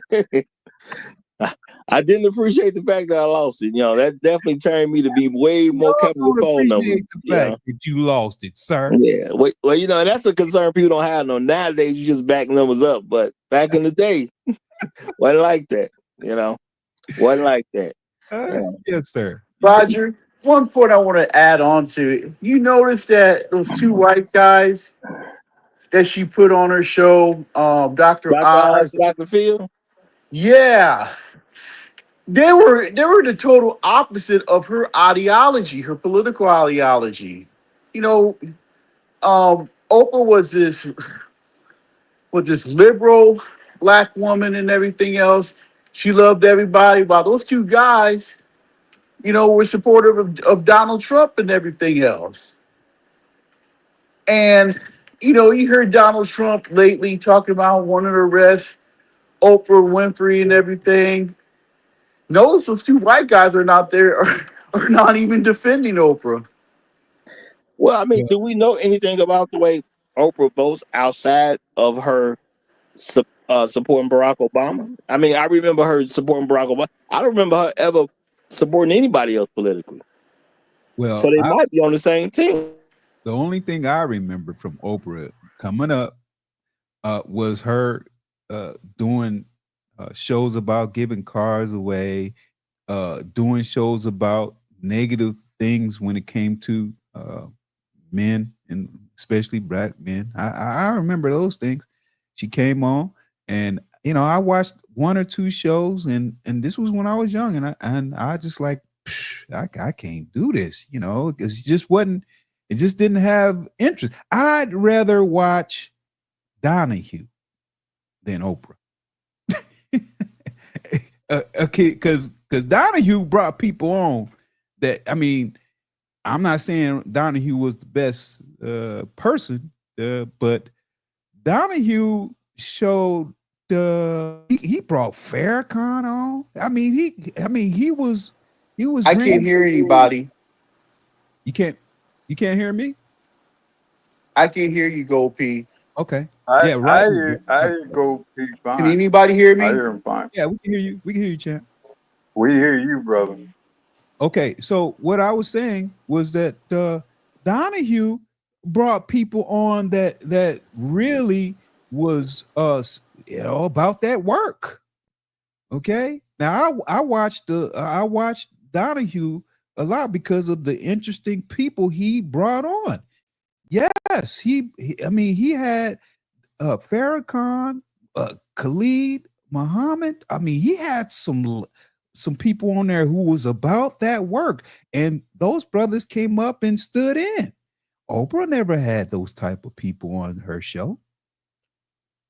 Not she wouldn't even entertain having those kind of people, those brothers on that. Hey, Go P. Yes, sir. Go P. I want to.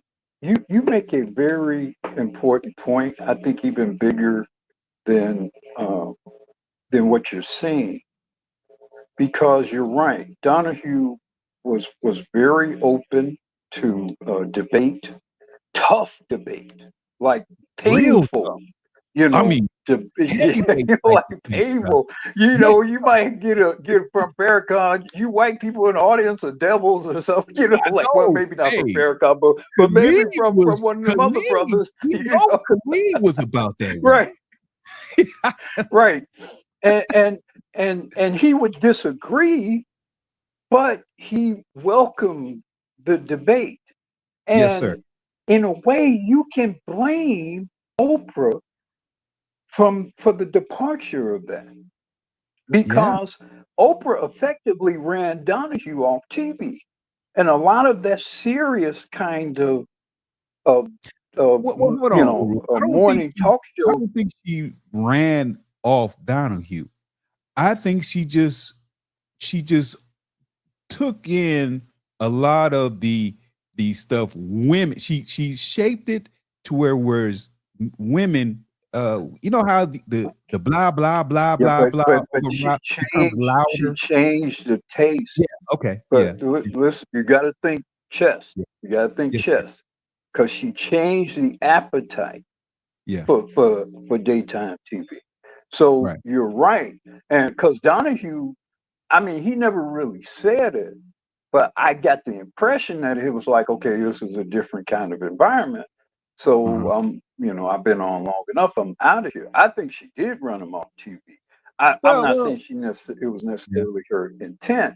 I'm just saying I think because she changed it into this suburban housewife bullshit, it wasn't as strong a market for what he did as it had previously. I don't think Donahue was intimidated by her or any of that. I just think Donahue. You're misinterpreting what I'm saying. You're misinterpreting. It's a business. I understand, but I'm saying it's a business. Yeah, yes. And when the market changes, when you go from this market size to that market size, and the popularity of talk changes from this to that, and you're getting older. He wasn't a young man even when he left television. It's just okay. I've done this long enough. I'm out of it. That's where I was going to. I was saying I was leading towards that. Whereas Donahue had been in the game for a long time, and I don't think he could have kept winning because he had that kind of strength in the game. He had that kind of strength. But to your point, he was older. He was looking at the changes, and he had to decide whether he was going to keep going or not. And I think he decided the latter. Said, you know what, I'm just going to move along. I brought in people who were about the conversation.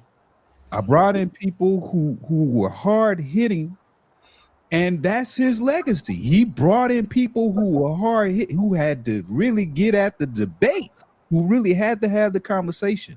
And so there you can see the difference between the two. And here we are today talking about what Oprah meant to the space according in comparison to someone like the likes of Donahue. Let's take Larry King.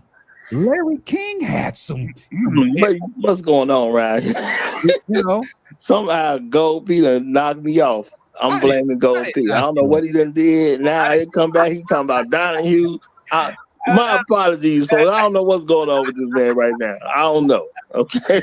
Hey man, we just build it. We build it over here. Okay. we still on the subject. We still on the topic, man.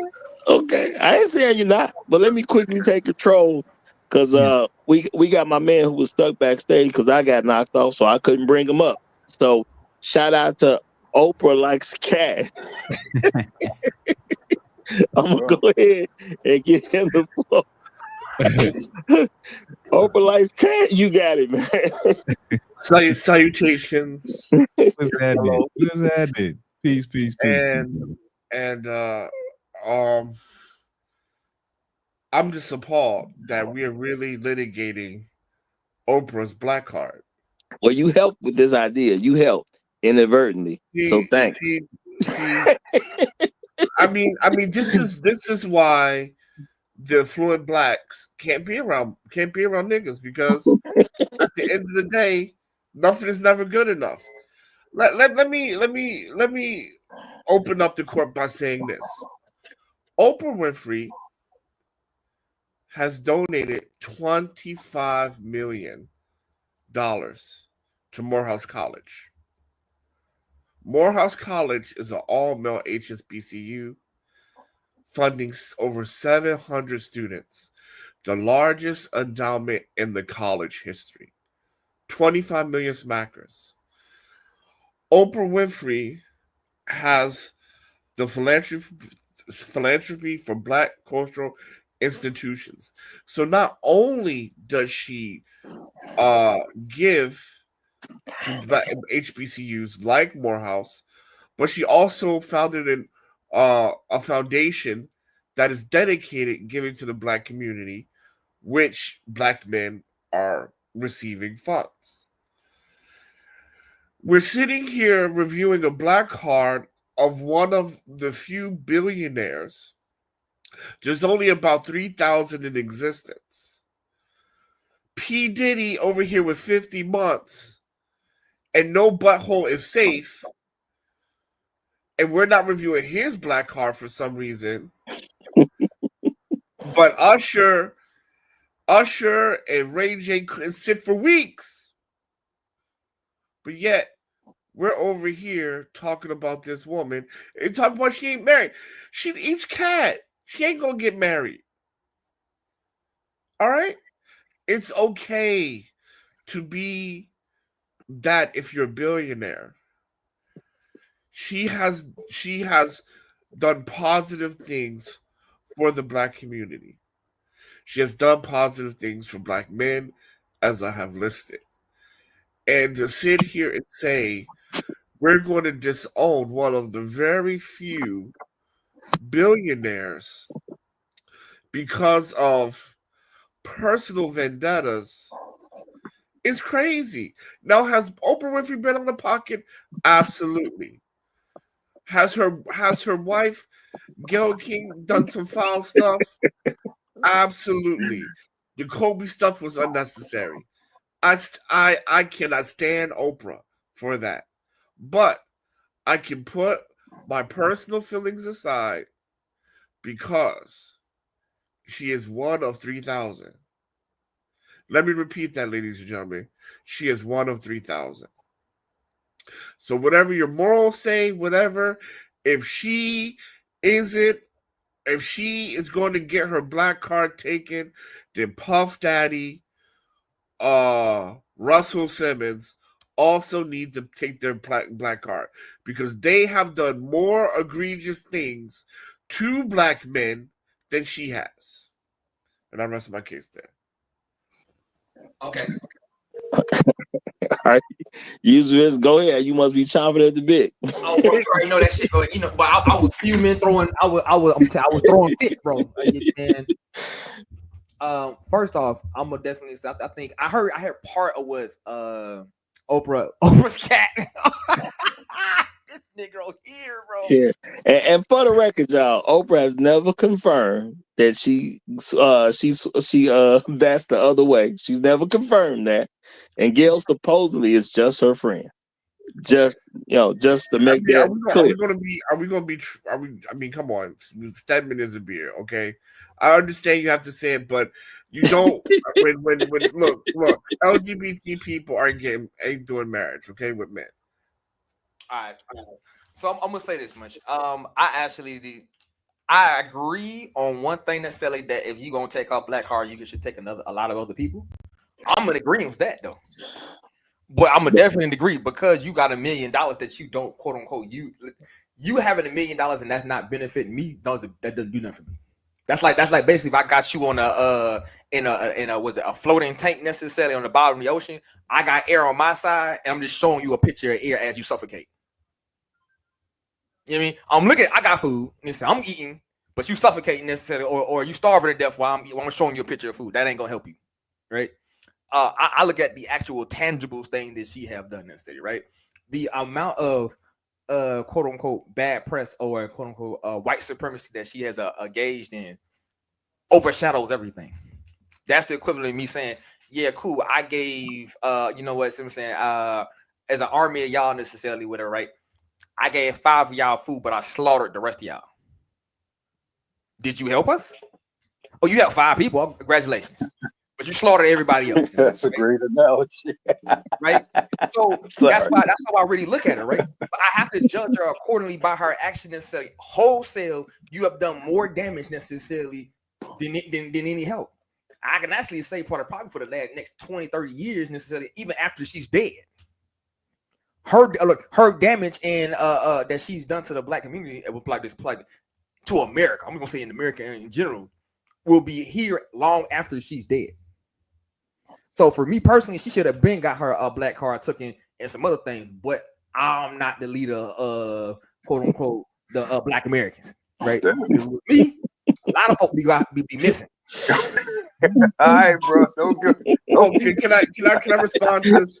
Can I respond to this, man? My bad, bro. Respond to this, man. Please, Well, let me just say real quickly, y'all. Shout out! I did get a $10 cash app from somebody. I'm still waiting on it to tell me who I got it from, but it did come in. So shout out to whoever that is, and I'll recognize the name when I see it. Okay, but shout out to whoever sent the $10 cash app in. Sure, go ahead and respond because I think his opening statement was some fire on that opening statement. I'm just gonna tell you right now, you might get burned. But go ahead. The only person is getting. So this is amazing because so first we're address the slaughter comment. The only person getting slaughtered is buttholes named Puff Daddy in the 50-mile radius, right? Because he's the one stabbing. Next point. we gonna sit here and say Oprah Winfrey has slaughtered black male men when we got drug dealers, rappers who promote all types of degeneracy, selling poison to our people, and Oprah's on trial. See, it's multiple people though. No. Yeah, Oprah is on trial. She's done more to destroy black male and black women relationships. I didn't interrupt anybody. So at the end of the day, number one, she has this fun. Yeah, she did some out-of-pocket stuff. But no one died in the making of Color Purple. People died watching Boys in the Hood. That's not people true. Got shot. Yes, they did. In Philadelphia, they got shot. That is very true. That is very true. Cheltenham Avenue did die mentally from the Color Purple. Oh my God! I got something for you, but I want you to finish. I did not interrupt anybody. See, I know it burns, right? The truth burns, and I am dousing you demons in holy water up now, right now, because the truth will stand today. But go ahead. You know, I got mine. Hold on. Can I respond to Hot Dog? Because you know what you're doing is. Look, women are not, in general, Oprah, whatever, generally are not directly quite as destructive themselves. But what women do is create an environment of destruction that has a multiplying effect over and above their behavior. Like, for example, a wayward baby mama, she might not kill nobody, but that wayward baby mama raises killers. And so when you evaluate women, you cannot just evaluate them on a linear basis. You have to evaluate them in a more sort of um, a more complex or whatever basis. Now, what I saw Oprah doing was creating an environment where it became progressively difficult for black men, black women in the country in a very troublesome time to come together, to stay together, to make families, to get through tough times. I saw her being an agent against that. And in that kind of environment, you create the boys in the hood scenario where mama and daddy ain't together because they fighting about some shit they saw on Oprah, and I'm just using that as an example of what he's supposed to do and what she's supposed to do, and he's supposedly on the down low and all that kind of shit. And so I think when I view her, when I evaluate her legacy, yeah, she didn't, she wasn't doing drill rap, right? She wasn't selling dope or whatever, but She she was selling dope. definitely helped to create but well, in a sense, maybe you could argue she dealt some mental, emotional, or even some spiritual dope. Yeah, that emotional dope is But real. she did help to create. She helped to create. She helped to make what was already a bad environment for black men and black women. She definitely helped to make that worse. And with all due respect, you know, old man privilege, I saw this from the perspective of an adult the whole time. Not as a kid, not as somebody who's watching, old tapes of it after the fact. Because I saw the actual environment change.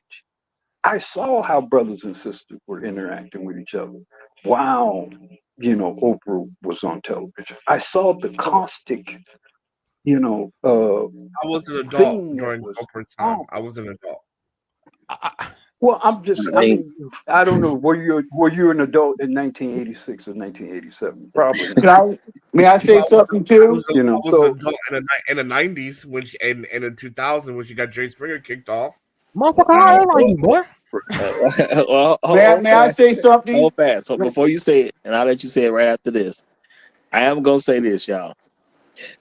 When you doing a review of somebody and somebody start bringing up other people, that's not the greatest sign. That's like, somebody you was a kid, you got in trouble, and they called you down to the front room to talk to you, and you start talking about what your brothers and sisters did.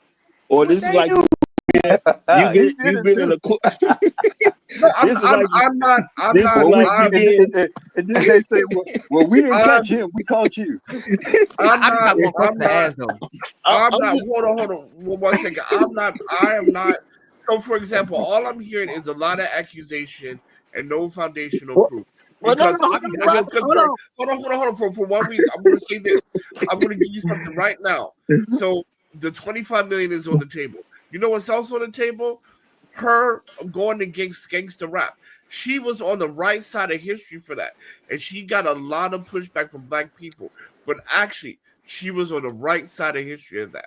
That's another thing where she loved and cared about black people enough to say this music is detrimental, is going to destroy the community. or did She she was listen? on the Well, right side of why? history. I got Then why didn't she join all the rest of black leaders like, the minister, C. Dolores Tucker when they were preaching against that? She did. She didn't join Minister Louis Farrakhan and everything else during that tour and But everything but but else. but on her platform, she did rejected it, Uh, and then she pushed against it. uh, She I okay. was want to against ask one it. question Well, though. before y'all go too far, I did want to make the point that if you get called, if the police have you and you start talking about what the other nigga did, you know what I'm saying? I'm just saying this stuff don't look right. I'm not saying there can't be other people who will get their black card review. I mean, we've done a black card review of Kamala Harris. We've done one of You have You have not done one of a black man. You have not, and that shows the bias of this court. No, I was finna say the first one we did was Dr. Umar Johnson. He was the first one. That Negro, man. Hey, look. I know. No. Well, I'm gonna say this. Now, this is a series that will be ongoing, so anybody may pop up with a black card. Anybody may pop up. So, but when we talking about Oprah and you got to talk about somebody else, I'm just saying it don't look good. Hey, that's all I'm saying. I laid 2 facts on the thing: $25 million on the table, and fighting against gangster rap. And she was on the right history of that. She was on the right side of history. So for these 2 reasons, I vote that and she's a billionaire. She keeps her black card. Let me say this, right? Hold on. I've been trying to ask this one question for like the last 10 minutes, bro. But my bad, Go P. I know you've been here before me. You elder, so no, go ahead, brother. Go ahead. Right. Go ahead. I'll say it after you. Go ahead, because I know Rod got to go. How I look at this necessarily is if anybody in here knows the art of war, the first 2 things they tell you to understand in the art of war is understand that deception is the key to the game, right? So quote unquote, if I throw you off my hint by saying, oh, gangster rap is bad necessarily, but the reality is the whole world kind of knew that, right? And she did what the colonial masters told her to do, right? So that's not no big surprise, like what they say in the art of war, bro. Lifting a autumn hair is no strength, is no sign of a great strength. Seeing the morning or the morning sun in the full moon is not a sign of great sight. We can clearly see that, so it's not no big surprise, right? But at the end of the day, see what I'm saying? Let me finish. Let me finish, right? Because you brought a book, nigga. What? No. I'm saying like but what I'm saying is when you judge a person, you judge it by the totality that they necessarily live their life by. Right? I agree. So if I judge you necessarily right, but if you did 90 things that was heinous, right? But you know what? You did say gangster rap was bad, and you got 25 million. You didn't prove 90 things yet, nigga. That's the point. Okay, I can start. You want me to start? Before there's no back and forth. Go, P, say what you want to say, so we can get Rael in. Look, I know Raw was going to go, and peace to everybody as well, and peace to Raw. Look, listen, hot sauce, man. I'm gonna say this to you directly. You are. I like you because you're humorous. You have some interesting things to say, and it's funny at times. This is why I can't take you serious. But I'm being serious. I let that be right there. I'm being serious. Right? I know you are. This is insane that we're saying that a billionaire is losing a black. That's insane to me. Hey, brother, we can review anybody's card now. Anybody's up for review. Technically, there's a white person out there. But Bill Gates gave some money to black. There are a lot of like so you're equating her wealth with virtue. Is that what you doing? I'm equating her wealth as untouchable, right? Because when I get there, y'all niggas ain't reviewing me either. So okay, when you make a billion, right. Well, at least we understand that, right? Okay, well, I will say this, y'all. But we can't take you serious. No. Let him take a serious stance. He threw something out. Hold on, pause. When Jerry Jones was photoed being against the Brown versus Board of Education, do you see other white people accusing him, talking about he's anti-progressive and all this and that? No. You do not judge billionaires. Well, I will refer you back to what Roger originally said. We are not bringing everybody in. We're talking about Oprah here. No. I'm laying the foundation for basic understanding. No, hot sauce, man. No, I mean, I want to laugh, but I can't laugh. It's like I want to say French Revolution. Man. It is a challenge to listen to you, sir. And French Revolution, she lost her head, bro. Hey, that's all I'm gonna say. Raw has been waiting. Let's let Raw be. But let me say this, y'all. Over here at the Roger Report Live, it's just gonna always be a fact ain't nobody above reproach. If I can do it to Kamala Harris while she's literally running for president of the United States, okay, I can do it to anybody. And she was the vice president of the United States when I did one on her. She was literally the vice president of the United States at the time.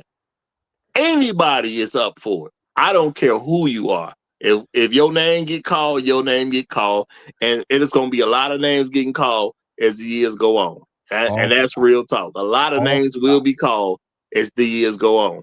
And you know what I'm saying? If I don't die, or God himself don't tell me to do something else, there's going to be plenty of names called. Everybody going to get their little chance. Call your name, Roger, because you know you're going to be on that level too. So we got to make sure we continuously call you out early.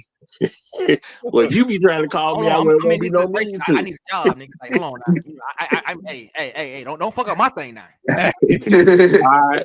Well, let's give the floor to Rael. But I just wanted to be known that over here, not even billionaires are safe. Okay, not over here. Okay, go ahead, Rael. How you doing, brother? Peace, God. What's happening? Peace, Roger. Peace of the panel. Peace of the chat. I want to open this up by saying something that, based off of what the Quran says, to give this the proper foundation in terms of critiquing Oprah. It says here, the Quran strongly condemns false charity, which it considers an act of hypocrisy performed for public praise rather than for the sake of Allah. It teaches that the spiritual reward for a charitable deed is nullified if it is accompanied by boasting, hurtful words, or corrupt intentions. Now, I say that because much charity is given with ulterior motives outside of it just being for a charitable purpose. And so when you give charity to obfuscate your truly hurtful intentions, it doesn't take away from the fact that you're not good. Oprah has been in control of one of the most powerful weapons in the American arsenal, and that's called media. This is one of the most powerful weapons in terms of being able to control and manipulate the minds of people and how they think. We see how it's actually deployed in foreign territories to get people to buy into certain concepts. It's used in ways to get people to even turn on their own foreign leaders to support things that we want. So it's not a stretch to say that her media has been used in that way, because anybody that has watched or seen any of the footage from the 90s, which many of us up here have, recognize, I recognized as a teenager that it was trash.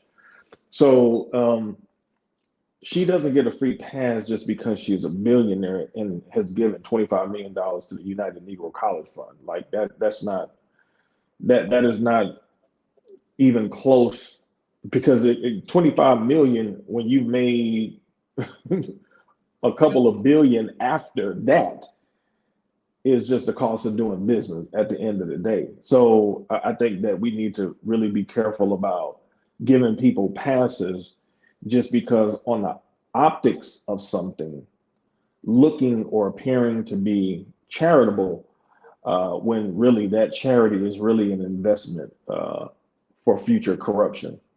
And we all know, from a media standpoint, from our image standpoint, this woman has not been one of those people who has touted Black men as those types of men from a collective standpoint that the world should respect. If anything, we should be looking at her platform and wondering why she has never put Black men at the forefront, because there are a whole bunch of black men out here do a lot of great work in communities, from mentors in sports to black men who go to prisons, mentoring black men, trying to get them to turn their lives around. I've never seen her feature those types of men on her show. They exist. Yeah. Well said. Well said. Now, we got SOS the interpreter here, and we Oh got shit! Commander Faulkner here. So, SOS, you got it, and we're gonna get Commander Faulkner in right after. What's Go up, ahead. doctor? I'm sorry. I just want to say what's up. My bad. Good afternoon, everyone. Good afternoon to the chat and to the panel. Good afternoon, brother. Roger, I want to point out here the name of this woman and the meaning behind it. The circle, which is the O I said to you guys, also mean the church, and the PR is for public relation. AH mean a prophet. Oprah mean a prophet of the church of public relation. Her last name is Win, which we all know what Win means. Frey is for Freya, and Freya is for Venus, and Venus is the market. That is the system. This woman has never done anything in the interest of black people, but only for the system. And I yield with that, brother. And I don't know how you can argue on that one, because that's that's to the point. Real talk. All right, Commander Faulkner, you got it, my brother. Good to have you back. How you doing? Salutations and cheers, dears, and dears, my niggas. And How you do, Chuck? how you do? I'm Peace, gonna say officer. something very to the point. Oprah Winfrey should be tried for being a seditious traitor to the community on many levels. Number one, I will say this: who's more dangerous, the lone Nazi or Hitler? Hitler. Why? Hitler encouraged multiple people to do No, no, no, heinous no, no. acts. He didn't encourage. He influenced. He influenced, my bad. He influenced multiple people to do heinous acts all around the world with his ideology, and his ideology itself was used as a platform to destroy multiple people and shit. I mean, whole bloodlines and stuff like that off the face of the world. So So let me yeah, ask you this question: did Oprah promote open rebellion against men, especially husbands and fathers? definitely, Did she promote abortion? definitely, Did she promote leaving and splitting up the families? 100%, Did she promote lesbianism? all the time. I think she Oh, was. for So, sure, so, for sure. so, so when we look at this right now, and we look at the ability and influence, and she got compensated heavily for this, why is she considered a traitor? I keep saying the one Number thing I keep one, and let's go back to that. Let's go back to that thing about donating to Morehouse, because she's always donated to Spelman. Only reason she donated to Morehouse is two reasons: Robert F. Smith, and barrister, and a lot of other black billionaires. And number two, Morehouse lately has an LGBT problem. Can I add Oh, something oh, real oh, quick oh. too about about And Oprah? Look, actually, you know who started her donating money? Bill Bill Cosby was Cosby. the one who Bill Bill started Cosby. Cosby, donating Oh money yeah, to the and Bill then on top of that, Cosby. youth. Don't forget and then Lou on Yeah. Ross. In fact, Lou Bill Ross. Cosby embarrassed a lot of those folks into, into into embarrassment, into donations. Sure supporting did. Now, Yeah. and the people forget this really. She went to India and she was put on the spot of why you never married, and we could have sold her for $1. She tried to promote the same shit in India that does not fly, because the Indonesians, excuse me, the Indo Americans especially, and the Indo Asians, as you want to call them, they're some of the most married people in the world.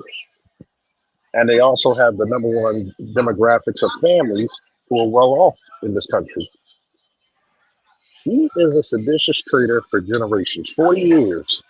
40 years she ran wild like Hulkamania. Unchecked, unbridled, unleashed. She's probably responsible for more abortions, more breakups, more arguments in the home, more I'm independent, educated, but lonely and miserable and intolerable than anybody. Fuck a black card. Fuck a black card. Thank you. And She here's what, doesn't need. She and doesn't let me need. She add. does. She. We should be questioning her humanity. Okay. Um, Yeah, If you're a male, and I'm gonna end off with this. If you're a male and you support Oprah, I would personally judge you, your testosterone levels, and your intestinal fortitude. Go ahead. hey, can I add something so too? I'll go after you, Chen. Go ahead. I'll go after you. Yeah, and let me just add to look, Oprah, she did some good, but we gotta tell it like it is. She's really done a lot of damage to the, when it comes to black male and black women relationships and everything. And she's even pushed this divestment thing and everything else. This is part of the reason why that this is why a lot of black men are just not into dating black women because of this, because they're afraid of being misogynist, as they're afraid of possibly being charged with sexual harassment and everything. She's kind of the creator of Title IX here in the United States, with all these alleged rape allegations that are going on in colleges. Yeah, sure they are, but some of it's been false and everything else. So she's kind of been, one of the mouthpieces of pushing all this granocracy and everything else in government and throughout society, Oh throughout the yeah, United States. I just remembered this. Guess where Oprah got her start in media? Guess which city? Was that the Chicago? Nashville? Huh? No, Chicago? no, it wasn't Chicago. It Wasn't was it Baltimore? It's It Tennessee. was Baltimore. It was Baltimore. Yeah. Mm. You know why she was kicked out of Baltimore? Nah. There was a Jewish reporter she was co-anchoring with called Richard Scher. She was low key sleeping with Richard Scher. Guess who strongly objected to her sleeping with Richard Scher? Richard Scher's wife. And Richard Scher had Ooh, and I ain't know Richard that. Scher and Richard Scher's wife had better hands than Buddha. Look, man, Oh, that's between them, man. That's between them. And guess what? He put the mittens on her and literally ran her out of Baltimore.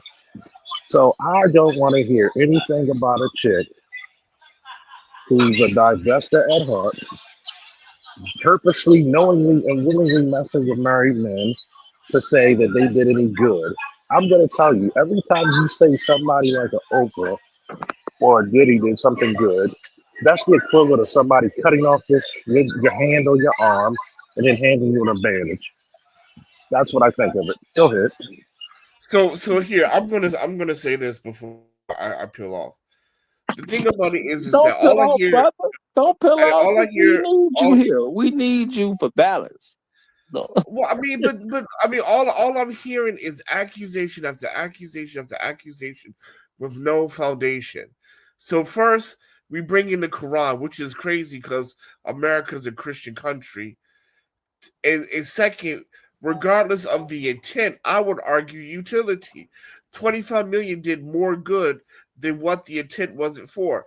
Despite giving to the Negro College Fund, despite donating her Weight Watchers stocks to the African American Museum in Washington D.C., despite having the own network that has shows like Ready to Love, Black Love, and it also shows like 100 Black Fathers on the own network where it special addresses the challenges of black fathers facing, such as systematic racism and police violence, and how they are preparing their children for these realities.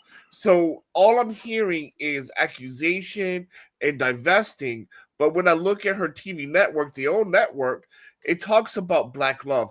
It shows reality TV shows of black men and black women getting together. The last one was in Philadelphia. The one before that was in Washington, D.C. Shout out to Tommy, nephew Tommy, who's the host of that show. So at the end of the day, all I'm hearing is that she's some sort of divester, but I can't find the divester talking points. She's been associated with Hitler, which is insane and really extreme. But again, I'm hearing accusations without tangible evidence, like I'm providing you gentlemen today. And this is crazy. It's like every time a black person gets successful, there's like this Willie Lynch chip that turns on. Oh, we gotta attack these people. It's insane. No, Well, that I think you're looking at it wrong. Like I'm gonna say this one thing. I keep going to the art of war. Like I keep going to it because it's literally the perfect manual, right? That one of the first things they tell you necessarily is know your enemy, know yourself, and know thy enemy. First thing they The tell problem you, right? is she's not your enemy, brother. So it's The problem is that she doesn't even own the own network. Let me finish, right?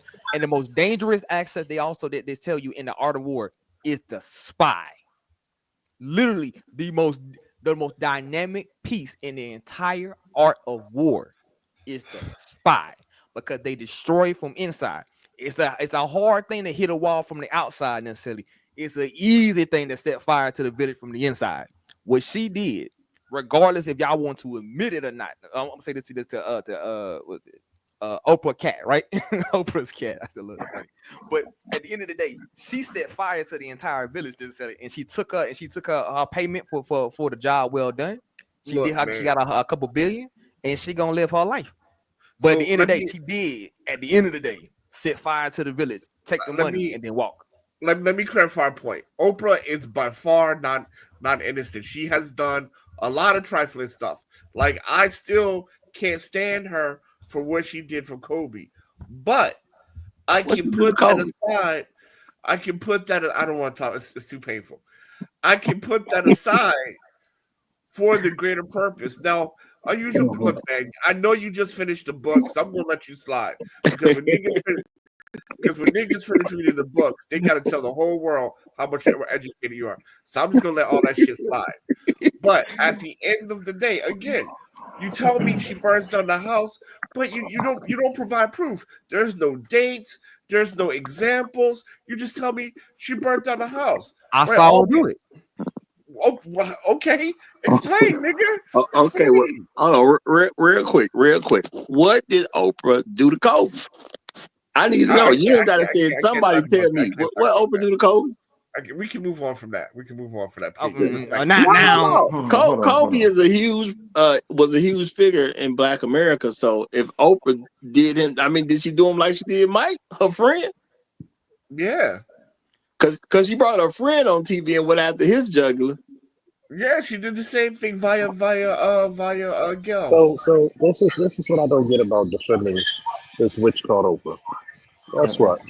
When you have all this type of influence, you purposely put two white men, Dr. Phil and Dr. Oz, and you made them household names. You don't even own the OWN network anymore because the shit was going under. And this is the funniest part.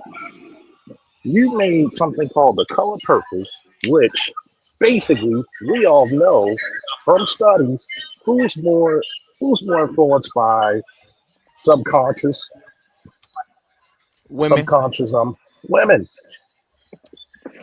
Implanting an interpretation. How many women all of a sudden, bonded to the grief of I know a mister in my family, and they never went through that type of abuse. Mm-hmm. If anything, when we look at the historic facts, it was more dangerous for black men to be in the house with a black woman. And you carried on nothing. See, this is what's the first part of war? Know thyself and know thy enemy. No, the first part of war is propaganda. Oh.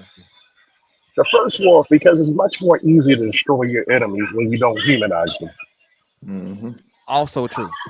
And then when you dehumanize and made black men look like they were some fucked up fathers, which we had to wait for studies, even back then we know it wasn't true. She never stood up and said, hey, give these children to their fathers. She fucking was the going driving force of this shit. That's why you can compare her to the Führer. That's why you can do it. Because if you're the fucking picture, you're the household name of fucking feminism and black feminism at that, you hold your L. You hold your L like it's the WWF championship. See, And I'm the issue is this, right? When the color purple come, like we all agree, that was a hit piece of hit pieces to black men. That And just wasn't just a hit no piece. one here and, is and does that painting and her. here's the biggest No question. one is Does it painting her a still saint. does it But when we still look at the totality of a human being, benefits versus harm, right? Because we're trying her today. Benefits versus harms. Her harms does not outweigh the benefits. Shit. her harms make her Shit. benefits look non-existent? Man, you Because No, I how many crazy, people bro. well, I mean, you how haven't. many No one has girls proven that yet. Why No do one has you proven that what was yet. the color purple? What was okay? the color purple made? You crazy. What was it And released? In her hot sauce. Why What was you do that? No, no, no, what was it you released? have it. You guys have no, not no, hold on, hold on, respectfully. hold on. Let's You have a you real sat here and discussion said about. Let, hip hop. You said hip hop. You brought up hip hop. You think He said gangster rap to you be exact. well, yeah, Yes, gangster against rap. the rap. You That's against. okay? Gangster rap, just like all other forms of hip hop, speaks from a certain position. Okay, all right. Hip hop is a whole culture. Is a whole culture. Graffiti, breaking, rapping, DJing. Okay, hip hop as a culture has been way more positive for black men specifically and black people than the Oprah Winfrey network has ever been for black people. I can So promise you. see, there's a problem with the argument here. For one, I'm not comparing her to hip hop. Number two, I said she was on the right side of history to go against gangster rap, well, not hip No, she hop. wasn't. And I yes, she was. disagree with that. I And vehemently disagree with that. and and Go and ahead.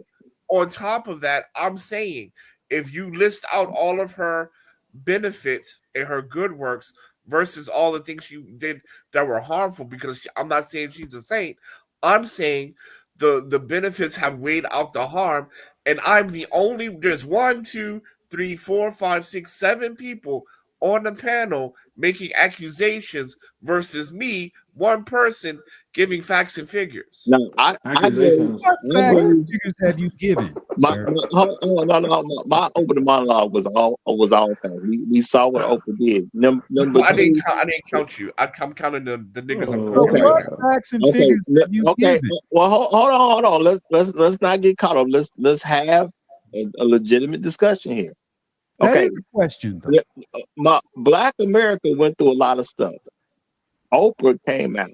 Did she fan the flames for Black America to burn, or did she help cool down the fires? Because I honestly, personally, my belief, and I'll say belief, Oprah is literally why people end up getting divorced and everything. Oprah broke up families, man. That's what I'm saying. Oprah literally broke families up. She had men and women fighting about school, children, what's being learned in the classroom, and things like that. Because Oprah didn't do anything but support any agenda where white people could break black people up. That's why I did literally point out she had that show run for all of years. She ain't do one episode that no one's even told me about where she pissed white people off even one time. How do you as a black person live an entire life on television and you don't even piss white folks off one time? Maybe she's good at her job. Well, got a no, better. no, How are you she fighting for your did freedom? piss off those. She picks off those Texas cattlemen Before, over beef, and they damn near ran her off TV. In fact, I think that's how she ended up getting affiliated with Dr. Phil. So one time she bucked up at him, they shut her down. so I like I just said, have a problem with, I mean, hot sauce, man. When you come with that kind of energy, I can't tell if you're trolling or if you're serious. Oh, he's not trolling. He's not. Hold on. Did I not give facts and figures? No, you didn't. he No, gave Oh, facts. you I just mean, said Well, that's not. he gave a 45 minutes. fact about because I did look it up. I do see two different times it said Oprah gave money. One was 12 million one Okay, time, one was okay. 13 million. So She gave twice. She did something twice. And one thing she did in Africa was subject to ridicule because of what kind of people was flocking to it. Do we not remember that? Brother, Oh yeah, brother, she was out here brother, selling brother. kids, bro. Hold on, Oh, hold on, hold on. wait. Do we not So hot remember sauce. that? How many Hold on, hold African on. kids sold Hold on, is it worth? hold on. One at a time, one at a time. No, Yes, okay, I got you. Go, How go, many P. small Go African P. Wait, children sold was let it me worth, address bro? Go P. Let me address Go Hold P. on, let me Relax. address P first. Go P. Respectfully, did I mention Africa? You said she had a school. She set up a foundation. That was not me. That was not me who mentioned South Africa, brother. Okay. That was me. Okay. So we just Okay. count your 25 million. Your 25 million then. I talked about Morehouse. I talked about the Negro College Fund. I talked about the Smithsonian, and I talked about the OWN Network. I did not mention The OWN anything. Network. I did not mention anything, and she still owns a significant minority piece. But I The did not OWN mention Network is anything like about. watching Lifetime, sir. But anyway, I did not That is mention Lifetime. anything. That is a hit piece I on did men not. all day. I did not mention South Africa. That's all I'm saying. Okay. Oh, okay. I give you that. But you said OWN. That's just as worse as that's like watching Lifetime. Come on, man. Well, I mean, what's wrong with it? What? You know what? Lifetime literally had a show because I remember this shit like it was yesterday because I was a little kid and this shit infuriated me when I was 12. Right. I was 12 when it Look, happened, look, bro. look, They brother. had Look. they had a movie. Well, that had a one white second. dude and a Let black me woman. address Go P. Go Listen, ahead. bro. Go ahead. In the realm of adjudication and debate, sir. right? You're facing almost God level here.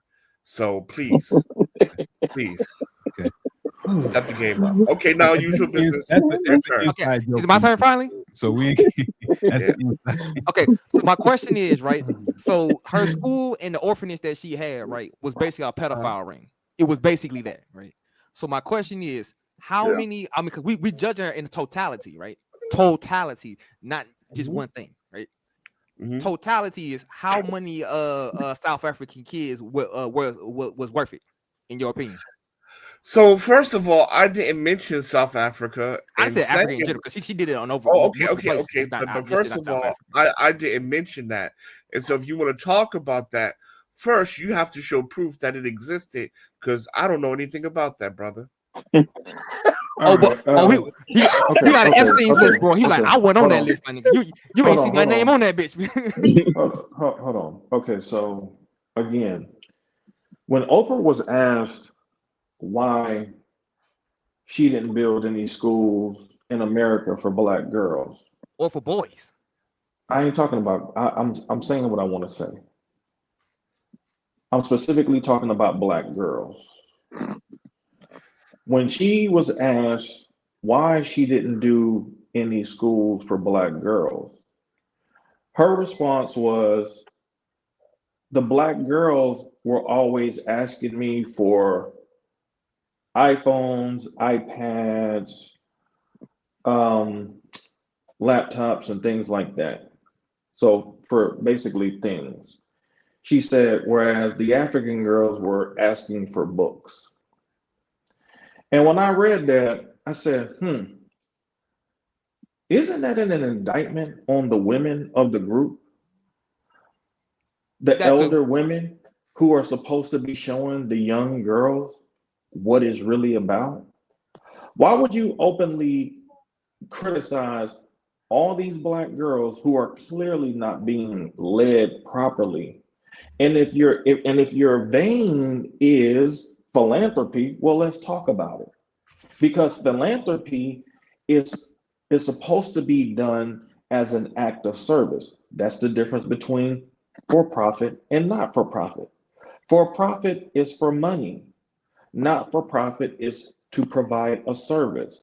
So if that vacuum exists and there is nobody to fill it, then shouldn't she have filled that vacuum in terms of a deficit, in terms of the values that needed to be instilled in these black girls so they could take education more seriously? and not think it's just about gifts and trinkets. But guess what? What group of women have shown to black girls that taking gifts and trinkets is the better play than to have the moral code and the standard into which they should project into the world in a positive way? What women have shown black girls that kind of behavior?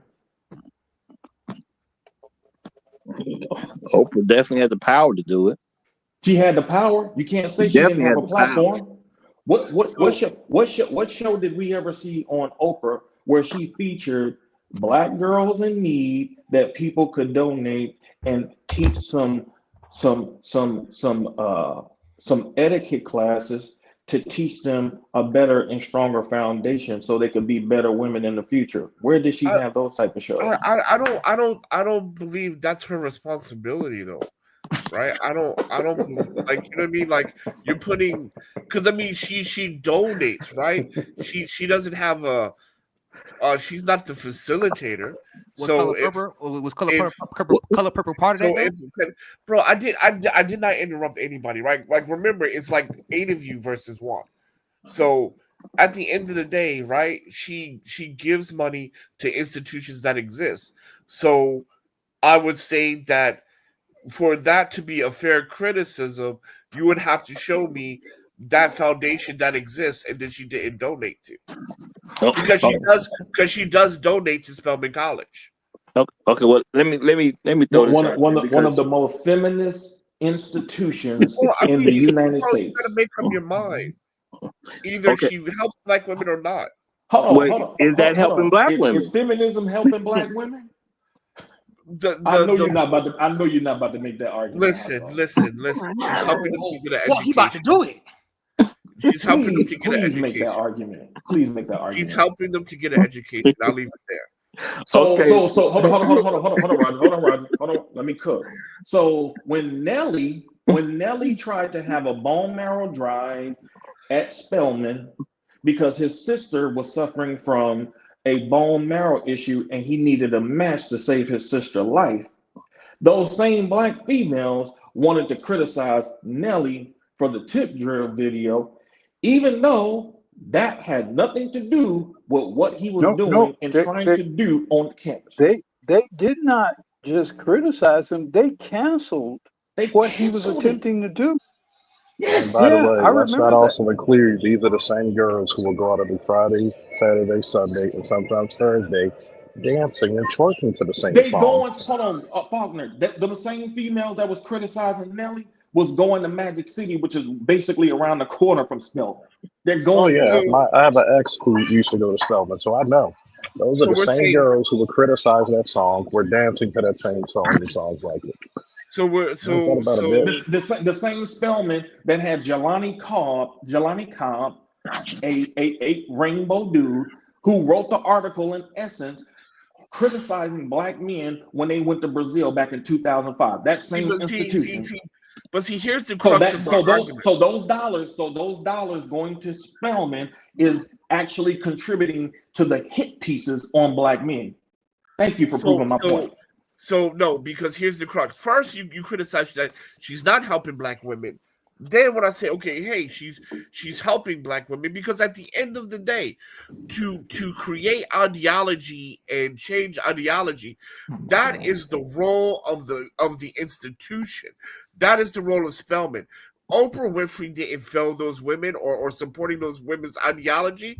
It is Spelman College that is doing that, because whatever ideology that they had it well before Oprah Winfrey exists, and they're going to have it well after Oprah Winfrey dies off. The point of the matter is this: you made a statement or a claim that says that why did she help women? Then I said, well, she donates to Spelman.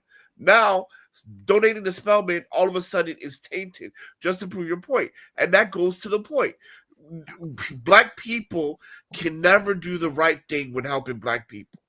That's all I'm hearing right now. Well, You can't be a Yeah, spy. because that's what I'm saying. You do forget I'm in business too, so you can't run that shit on me. Well, Well, I mean, but number that's You number can't one. basically what you you're can't saying. run that shit on me, dog. That's Well, number basically I'm what just you're letting you saying, know. though. That's not basically what No I'm matter saying. what black people Don't tell me do, what I'm it's saying not because I'm gonna. letting you know what I'm saying. no, but I literally said, hold on, I literally said from the beginning because I quoted the Quran, but I also have a Bible verse. And the reason why I quoted the Quran first, because I knew somebody was going to try to use that it wasn't Christian, but I already had It's another. not. So But it's hold on, hold not. on, hold on. First of all, Muslims respect the Bible, number one. Number two, I also have a Christian verse that backs up what that verse said too. It's the same thing.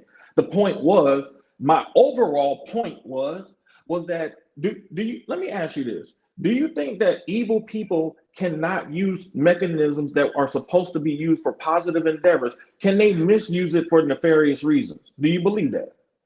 And my critique was we need to look at the That's a utility, not question. That's the the question intent. you That's a asked, though. question. No, because That's a your question. That's a question is question. in bad faith. Because How when is my question in bad faith, because I'm bro? going to explain it to you right now. I'm going to explain it to you. No, I don't come in bad faith, bro. I ain't never But approached. that I question have is in bad never faith. first. No, you're not going to impugn my integrity. I have I'm never not impugning approached your. any I'm going debate to in impugn. bad faith ever. I am I've not. never I'm done it. not impugning your integrity. But Okay, here, so don't say I'm coming in so bad faith, bro. here's It's a the simple here because question. I'm going to explain it to you. Right. I'm going to explain to you why exactly I'm saying this in bad faith. If you allow me to finish. So number one, when you were talking about intent and you're using the Quran, I specifically said, regardless of intent. So I didn't rebut you on. I didn't push back on intent. We need to look at the utility of it. That's what I said. So this is why this question here is in bad faith, because I never talked about intent. I talked about the utility of it.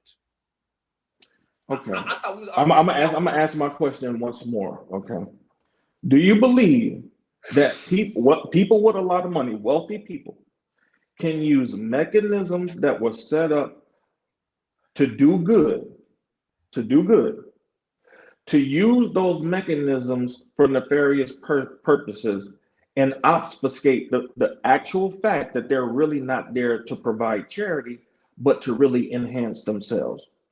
Do you think that's possible? I think I believe that the most important thing is the utility despite the intent. okay. Well, okay. Okay. I if got a question. that's the case, if that's what you know what? Hold on. Before I even say something, let me let Truth Teller get in here, y'all. A lot of wars, a lot of He people just have thought he was been, doing right too, bro. millions of people have been murdered based Yep. on that particular philosophy. I'll bet you Adolf Hitler said something very similar to that. I like to Well, I like to look, say Jews this had to real go. quick. Them Africans had to go too. God damn it. I like to say this real quick. Oh I man. like to quote this one Bible verse. It's 1 Corinthians 13:3. Though I bestow all my goods to feed the poor, though I offer my body to be burned, if I do it without love and charity, it profits me nothing. Now, Truth Teller just came up, so I'm gonna go ahead and give him the floor. I want to get some stuff here myself. This is a little more Oh shit. fiery than I thought it was gonna Oh, be. hold on, Roger. Can I say one thing before? I don't give a shit what Truth Teller said. I am not engaging with him. I can't deal with this nigga. So whatever, I don't give a shit. He Hey, coming hey, just I for told you. I want you to thank God for truth teller. Yeah, that sounds like a forfeit, but Yeah, that was messing with. Don't mess with. don't forfeit now, brother. But go ahead, Truth Teller. That truth teller rock, man. Come on, Truth Teller. Go Yeah, ahead. man. Don't fail us now, brother. That wireless, bro. Don't fail us now, I'm a truth phone, bro. teller. Come on, brother. Well, I heard him, so I don't know what's going on. So, I don't hear him. all right. No, I said I did hear him. I did hear him. So since we waiting on Truth Teller to get in here and get in good. Now I'm gonna say this. I got into media because I understand the power of media, which is why I literally got into media. Okay, I give a lot of credit to Adolf Hitler because for me to see that man successfully get people in ovens, I was like, that's a powerful weapon. Oprah was the queen of media, undisputed queen of media. Nobody would even say she wasn't the queen of media, and that's just real talk. So when a person has that type of power, and then you got all this money that came with this power, there's a lot of great things Oprah could have done from a Black community perspective. And the thing that I saw Oprah do was basically none of it. Now, I'm going to say shout out to her for being embarrassed enough to donate some money. Because if she had to be embarrassed to donate some money, then she didn't donate money to help people. She donated money to keep her reputation at a certain place. That's different. Now, it's cool that some Black man got some benefit from it. That's cool, but that's not going to make me change my viewpoint of view.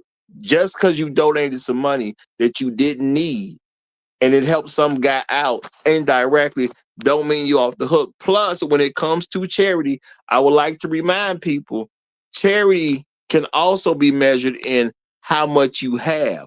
What percentage of your money did you actually give away?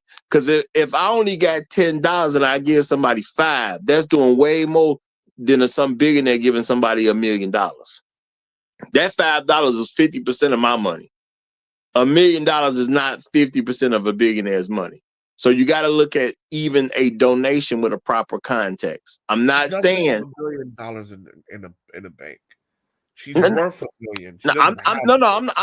I'm not saying what's on a bank account. I'm just saying you also got to look at what people have when they do give it. Because don't get me wrong. If I got $5 million sitting in the bank and I give you 10,000, it's from a poor person's perspective, 10,000 is a lot. But from a person who got $5 million in the bank, 10,000 ain't really nothing. I just want to say one thing real quick before I drop off. I think, did you say attention didn't matter, or you said intention mattered? I just want to make sure. He said intention didn't matter. That's what he said. No, I said utility should be the primary concern. Oh yeah, I believe technically that is the right thing, but by that own definition, she still failed because at the end of the day, because you said say it again. I want to make sure I heard you right. Say it again. I say utility matters. Utility matters, right? So that basically means at the end of the day, what you necessarily come back with. If you say, "Hey, I'm going out to hunt," and then you say, "I'm gonna come back with a buffalo," but you come back with a rabbit. No. Utility. The context is donations. Can I get in? And can I get in for a second? he's let me explain my point to him clearly. I'll be 2 sentences. The context is donation. I said the utility of the donation should weigh more than the intent. I'm done. All right. The problem with asserting utility is you got to be able to, because when you're in media, your effect is not tangible.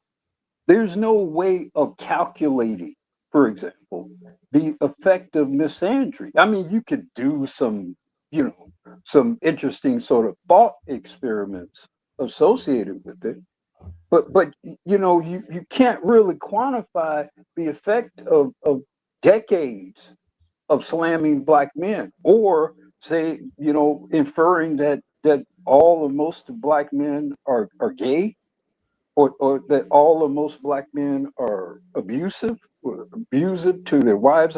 How do you quantify that? How do you quantify the negative utility of that? So the problem with your argument is you're kind of cherry picking. Okay, yeah, this money, you can say, well, there's X number of dollars, so there's some benefit to that, and we can debate the degree to which that money might be beneficial, who's it going for, how it's being used. We might even criticize how that money is being used. The money, just the mere existence of giving the money is not necessarily implies that it's been used properly or not being used for malevolent purposes. Exactly. So the problem with your argument is you're asserting utility when there's no mutual agreement as to, or even the establishment of the utility, and then a broader perspective of an assessment of everything of all the effects of what she's done. I would argue that the broader effects of what she's done are magnitudes greater than any money she's given to some college or university or school in Africa. That's the argument I would. So, the point I would say is this: that I'm not only making the point of her philanthropy, but I'm also making a point of media as well, and the different TV shows and black men actors and black actors that she have, the types of black TV shows that she has as well, that push and market black love, and also mental well-being with what's some, I don't know, Van Zandt, some shit like that, therapist, right? So at the end of the day, right, it is not my responsibility to prove your argument. It is my responsibility to say, hey, here is the harms, which I agreed with you on, right? The misandry, which I agreed on. But on the other hand, I would say that, hey, these other things, the TV shows that she has done, Ready to Love, Black Fathers, all other type of stuff that is on the old network besides just the Oprah show, right, has also had value and benefit to promote black people, black love, black relationships, and black homes. And that's what I'm communicating to you. Hold on. I got because I didn't even get a chance to finish my point. I got interrupted, right? I still look at it like the end of the day. Cool, you brought 100 apples into the village. You poisoned the entire water field, the entire well water. That everybody, hold on, come on, because I literally even gave my turn to other. Okay, go ahead. If you bring me 100 apples into the village, but then you poison the water well that the entire village must use, right? You burn down the village on your way out, and you collect your 500 shillings from the enemy. At that point, you are a spy, bro. And by the definition of any group or any organization, right? Once you do spy behavior, necessarily, you must be dealt with critically and viciously without reprimand. Wait, I say that right? Right. But basically, you said that right, viciously, right? So at the end of the day, yeah, cool. I'm saying she bought 500 apples. She killed 10,000 families. Cool. She bought me 100 oranges. Yeah, necessarily, but she poisoned the entire water well that we all need to drink. So it effectively, no matter how you really want to slice that pie, she did more damage than you did good. And that's the totality of an individual's life. We look at what did you do wrong, what did you do right, and the circumstances that you did it in. At the end of the day, bro, she still did more damage than she did good. She made sure you can't enact that fact. All right, now I'm gonna say this. This is the issue when you talk about donations, and then even in media, you can't get an exact measurement in any kind of way. Because unless you can tell me Oprah donated $25 million, this $25 million was spent to buy this thing or to help these people, and then this what happened with the people you can't even quantify that. And then people put, I'm not saying she did, but sometimes people put restrictions with donations too.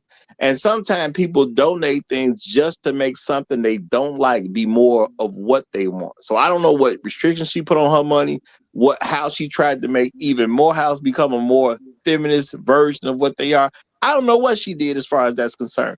But unless you can tell me how that money helped a person, you can't quantify what good it did either. And that's the thing. If we gonna start talking apples and apples, we're gonna talk apples and apples for real. There's no information to quantify what good the money did. There is just none. Okay. And if there is, present it. I'll say that. So everything is based on what it looks like. And I'm gonna say, since Oprah been on television, she ain't helped black folks. We done had more and more black people separating, so she didn't do nothing to keep black folks together. I'm hearing you saying she got some stuff that's about love stuff. Most black stuff that I come across on television and internet that has anything to do with black love has something to do with keeping men and women apart. Point blank. I've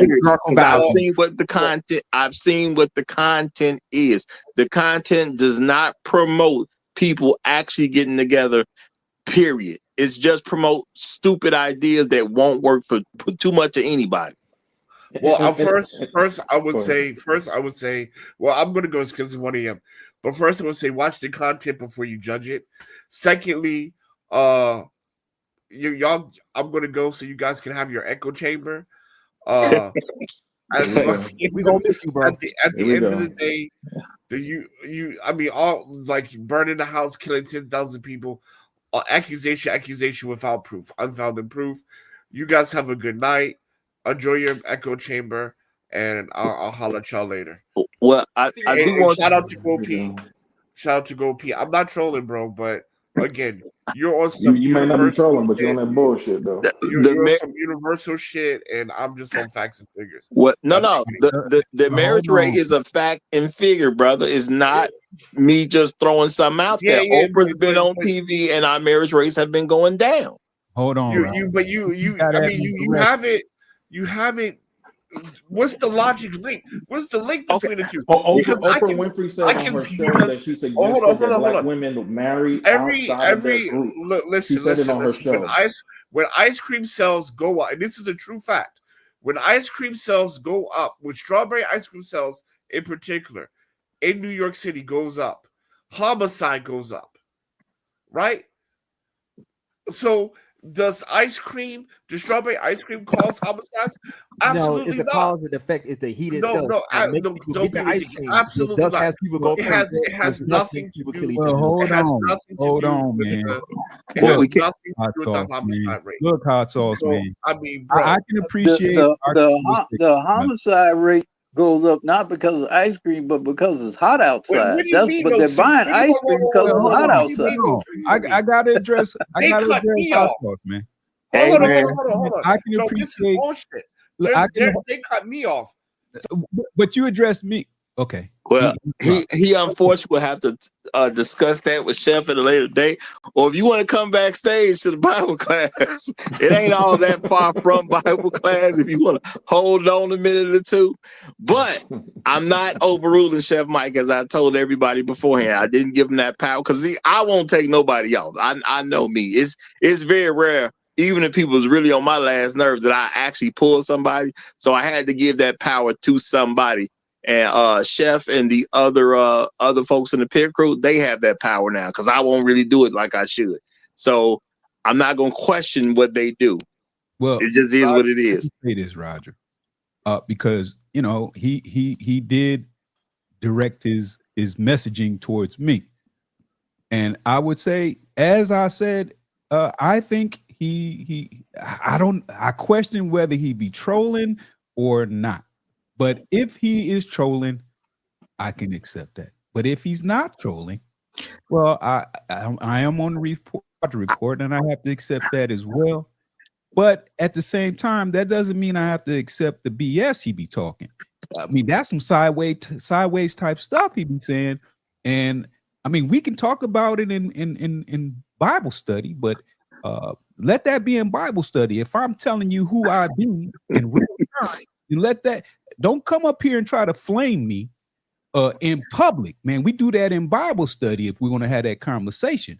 Don't come up here and try to flame me and then override what I say or try to overtalk me. Then that's a problem off top.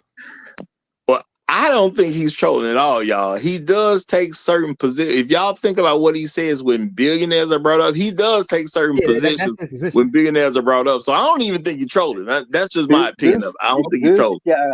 This guy went to the same business school as Donald Trump. You have to respect what that means. His mindset is classically Western in thought, particularly from the standpoint of commerce. I respect that because I respect where he went to school. He went to one of the oldest institutions, Ivy League institutions in the country. And it's about classical education, Roman history, and domination of resources and land and all that kind of shit. Well, let me finish. Yeah, go ahead, Black Girl. Yes, sir. That's the subroutine that is playing in the back of his mind whenever you start talking about money. It's been bred into him based on the environment that he's been in. Now we can have some question about the morality of it, but see, I respect where he went to school. I know what that means. I know what that breeds. He went to Wharton and he went to Harvard. He's not trolling at all. Okay. But look, listen. No, hold fast, because I got another guest that I'm unfamiliar with. I got HM3 TV here. Y'all. When I block the screen like that, that means somebody new, unfamiliar is coming up. So I gotta just protect the channel. So that means I'm about to let somebody get in that I'm unfamiliar with, but I do want to hear what he has to say. HM3 TV, you have the floor. What's happening with you, Roger? No, I've been listening for a minute, bro. Yeah, I mean, I be working on the road and all that good stuff, man. And this is an interesting topic. What I'm hearing, man. Far as I go with Oprah, I can remember growing up, bro. I've never seen her do anything for the black man. If I'm not mistaken, didn't she have a problem with Ludacris being on her show when they was doing a Crash movie or something? Yep, there was an issue that came up with it when that happened. Right, you know what I'm saying? And I just never, ever in life, ever really heard her say too much about the average black man. Like celebrities, okay, cool. That's kind of the same thing when it comes with the white man. The white man deal with the black celebrity because he got something they can offer him. Because if I ain't mistaken, then she had the big three Miami Heat up there when they formed and stuff, LeBron and Bosh and Wade or what have you. So and that's not nothing necessarily new to me, but I just knew growing up, like all the women in my family, the older women, they was always glued to Oprah and loved anything about Oprah. But when you get older and look back on things, you realize that damn, she ain't really fuck with us like that too. So for real, like not at all. You know what I'm saying? Not at all. But it was What also spy interesting does? how you said what? I said what spy does though. I mean, All right, hey man. I mean, let here's the thing though, bro. A lot of us didn't know she was a spy until we got Yeah. older. Well, let me say this too, though, y'all. When somebody make an open statement, let them rock. Let them rock. Okay, I want them to get through it, without y'all extending their opening statement, no matter who it is. At the end of the day, and let's chill on the cursing, because now you got somebody brand new up here cursing, y'all. I'm trying to keep the cursing down, and nothing against you, brother, but I don't want to have all that going on. I'm trying to clean the show up, but so it can spread out to different people. No fault to you, whatever. So just trying to do that in general. Okay. Fair Just enough, so fair you know. enough. Yeah. But But go ahead. Go ahead. If anything else you want to say, real quick, go ahead. no, I was just saying it was interesting how you brought up Dr. Phil and Oz, and I'm like, dang, that's crazy. She did do that. You know what I'm saying? Like all that stuff that happened, we've seen it, but I think a lot of us have just lived life, just ain't stopped, slowed down, and paid it any kind of attention. We just knew she ain't rock with us, but when you break it down like that, you say to yourself, it's crazy how some of our women will do anything, and I mean anything for the white man, but they won't help us out. They won't give us no kind of handout, no look out or nothing. But of course, we always expect to build them up, no matter what we do. Well, let me say this. Or The like reason I why say, I think that Dr. Phil. Well, I hold was on. just saying, I I think the wanted to, Dr. I Phil wanted to, thing. okay, go ahead. Well, go ahead, Uru. I think that Dr. Phil, he was from Texas. I think that Dr. Phil thing was a concession because that Texas was going after Oprah prior to her getting with Dr. Phil, and it was over some a series of things that she had done about beef, about cattle or something. She had basically alluded to the quality of beef in America being, dangerous or something like that. Being And there was a tainted, lot of being back and tainted. forth I remember over that. that. And then all of a sudden Dr. Phil was there. And I sometimes you have to be able to see beyond what you're seeing. And I saw a direct connection with it going from her having that problem, and now you got the drawling, Dr. Phil on her show. I think there was a direct connection between them. Well, let me say this because I wanted to say before we talk to the person that came up. I wanted to say this, man. Look, I can appreciate a person's education. I can appreciate where I don't give a daggone if they went to the school of Hogwarts. They went, and I could appreciate that. Okay. But the problem is when that education is misused, especially amongst men who have an understanding. Yeah, it might be baked in his head, in the back of his mind, but he's been in the space long enough to know how we move. And I'm not saying he can't have a difference of opinion. I'm not saying he can't. But when you come up here and you intentionally say things that that are not right and exact, that is a problem. Hold on. Are we still live? Are we still live? Because I don't know if it's appropriate to do this while he's not here. Now, if you're going to criticize this man this way, he should be here. He should be here to defend himself. He can come back. Now we either take it to Roger. We take it to church. We take it to Bible class. This is a church conversation. Or we have this talk. If you're gonna have this talk, he needs to be here. But he didn't give me the opportunity to because he shot at me and then ran. Yeah. So and if he's and that's fine when he comes back. When he comes back, maybe you can get at him about that. But I'm saying right now, I don't think it's appropriate to dump on him while he's not here. Well, I don't think it's appropriate for him to say, because he disagrees with the positions here, that this is an echo chamber. Number one, I don't think it's appropriate to impugn somebody's integrity and saying they come in bad faith just because he doesn't like what's being heard. Thirdly, let's take it outside of him and let's talk about a larger point, because this mentality is what I really don't care for. I don't like Black people who subscribe other positive attributes of other people that are non-Black as if they're the paragons of virtue that Black people should subscribe to. First and foremost, you can say whatever you want to say about Black people, but we coined the term keeping it real for a reason. Nobody else came up with that. Black people came up with keeping it real because we didn't like fraudulent ass people in our face trying to tell us we were seeing what we wasn't seeing. And when we see these types of Black people, the larger issue is that we have too many people like this who are in really strategic positions to do us harm. Because at the end of the day, I don't think there is any Black man up here who would say that this woman is an ally to Black men specifically and Black people overall. Hell, she ain't even an ally to Black women.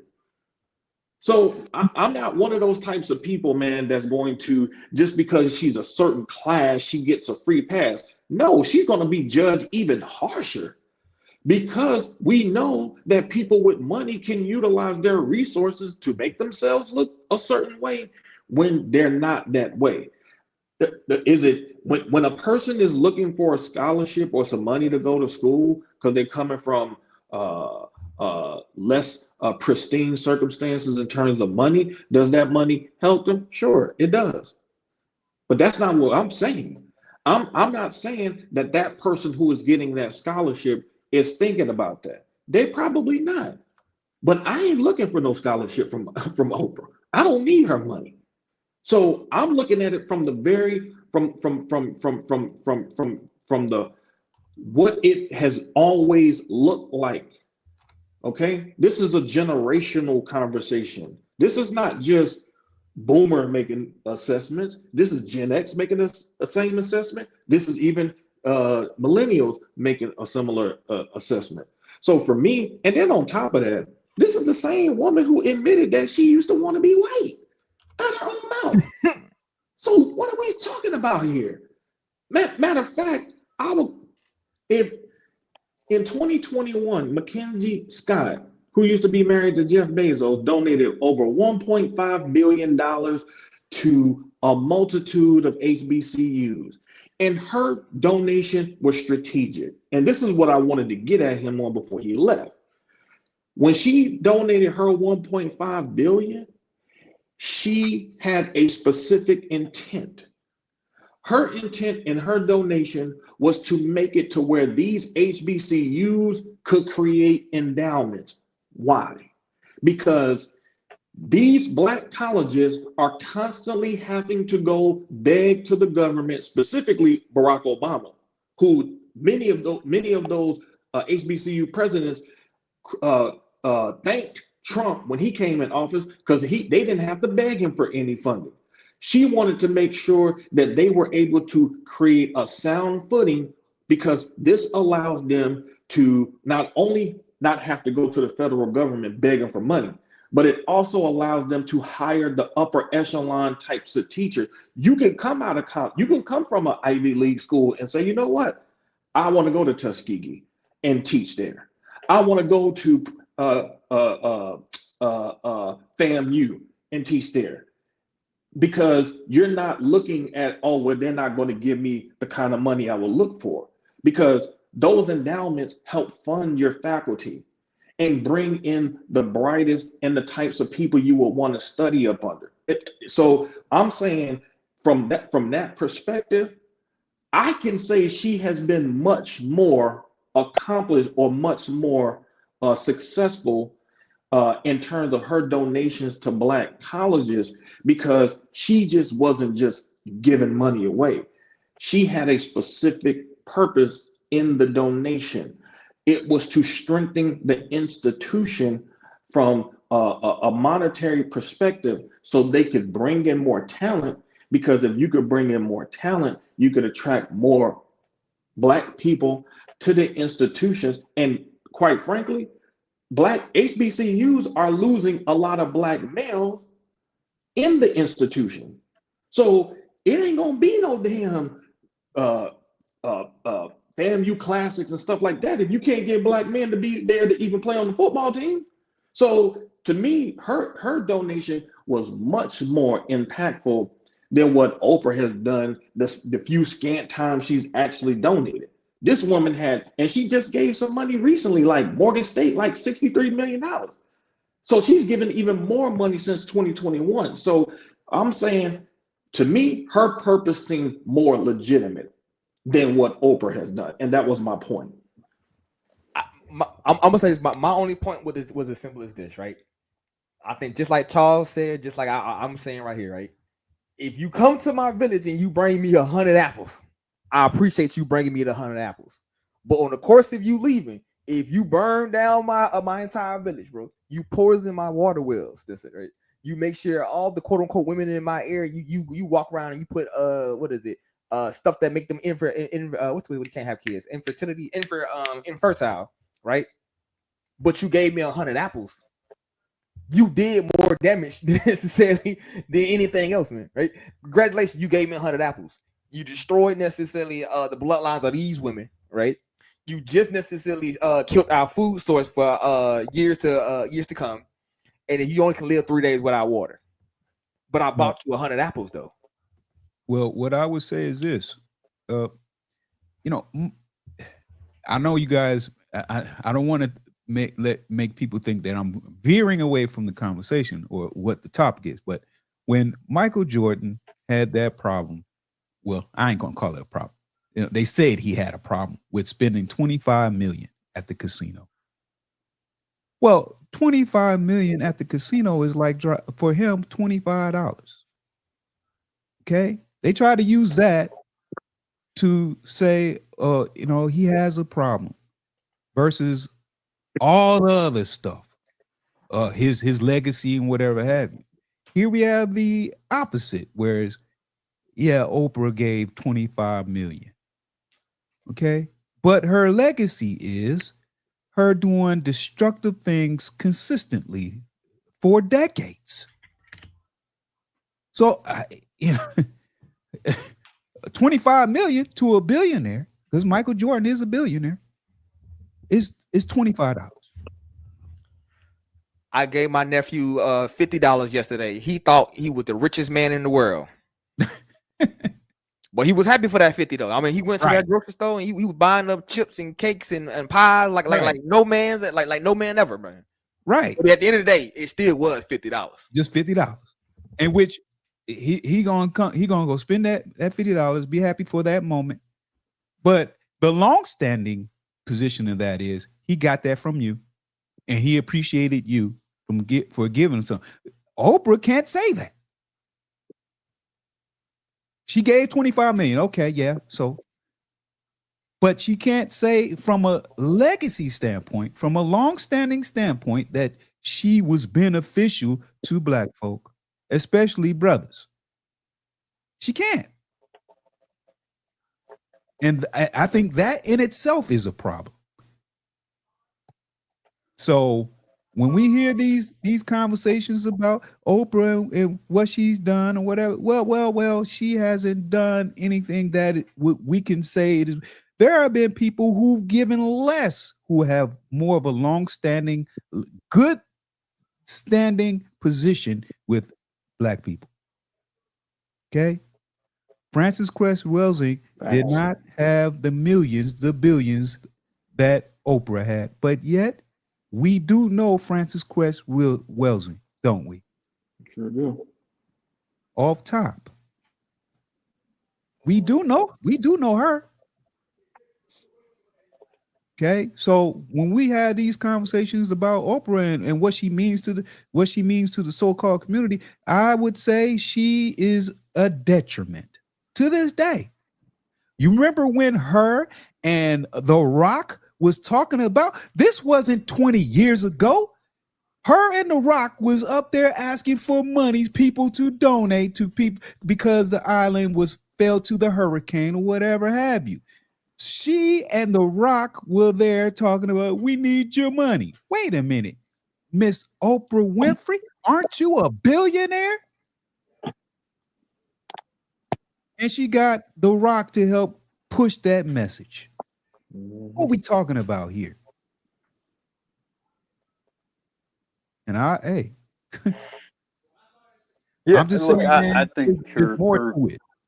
I think her value is, I mean, I think historically, and you can almost tell that she is regretful because of some of the stuff she's tried to do as of late. I think it's kind of an acknowledgement of the damage that she previously did. You know, it's like the drug dealer who, tries to, donate to the Boys and Girls Club or whatever kind of thing.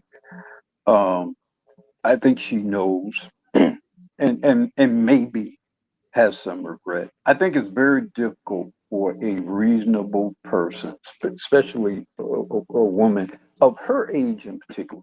There are a lot of second wave feminist types that have saying this shit has ran off the rails, that maybe this shit has gone too far. There are a lot of people of her age, the Hillary Clinton group, those people who like, oh my God, what have we done here? And so I think a lot of these 60 something plus folks, some of the more reasoned ones at least, are like, man, we took this shit too far.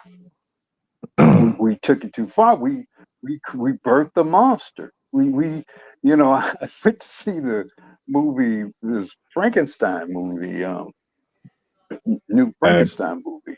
Hey, that And damn monster gonna die on November 1st, man. and the moment That's a dead ass monster November 1st, man. Hey, man, reality gonna strike back to all these little hoes. Let him finish. The moment he created the monster, he regretted.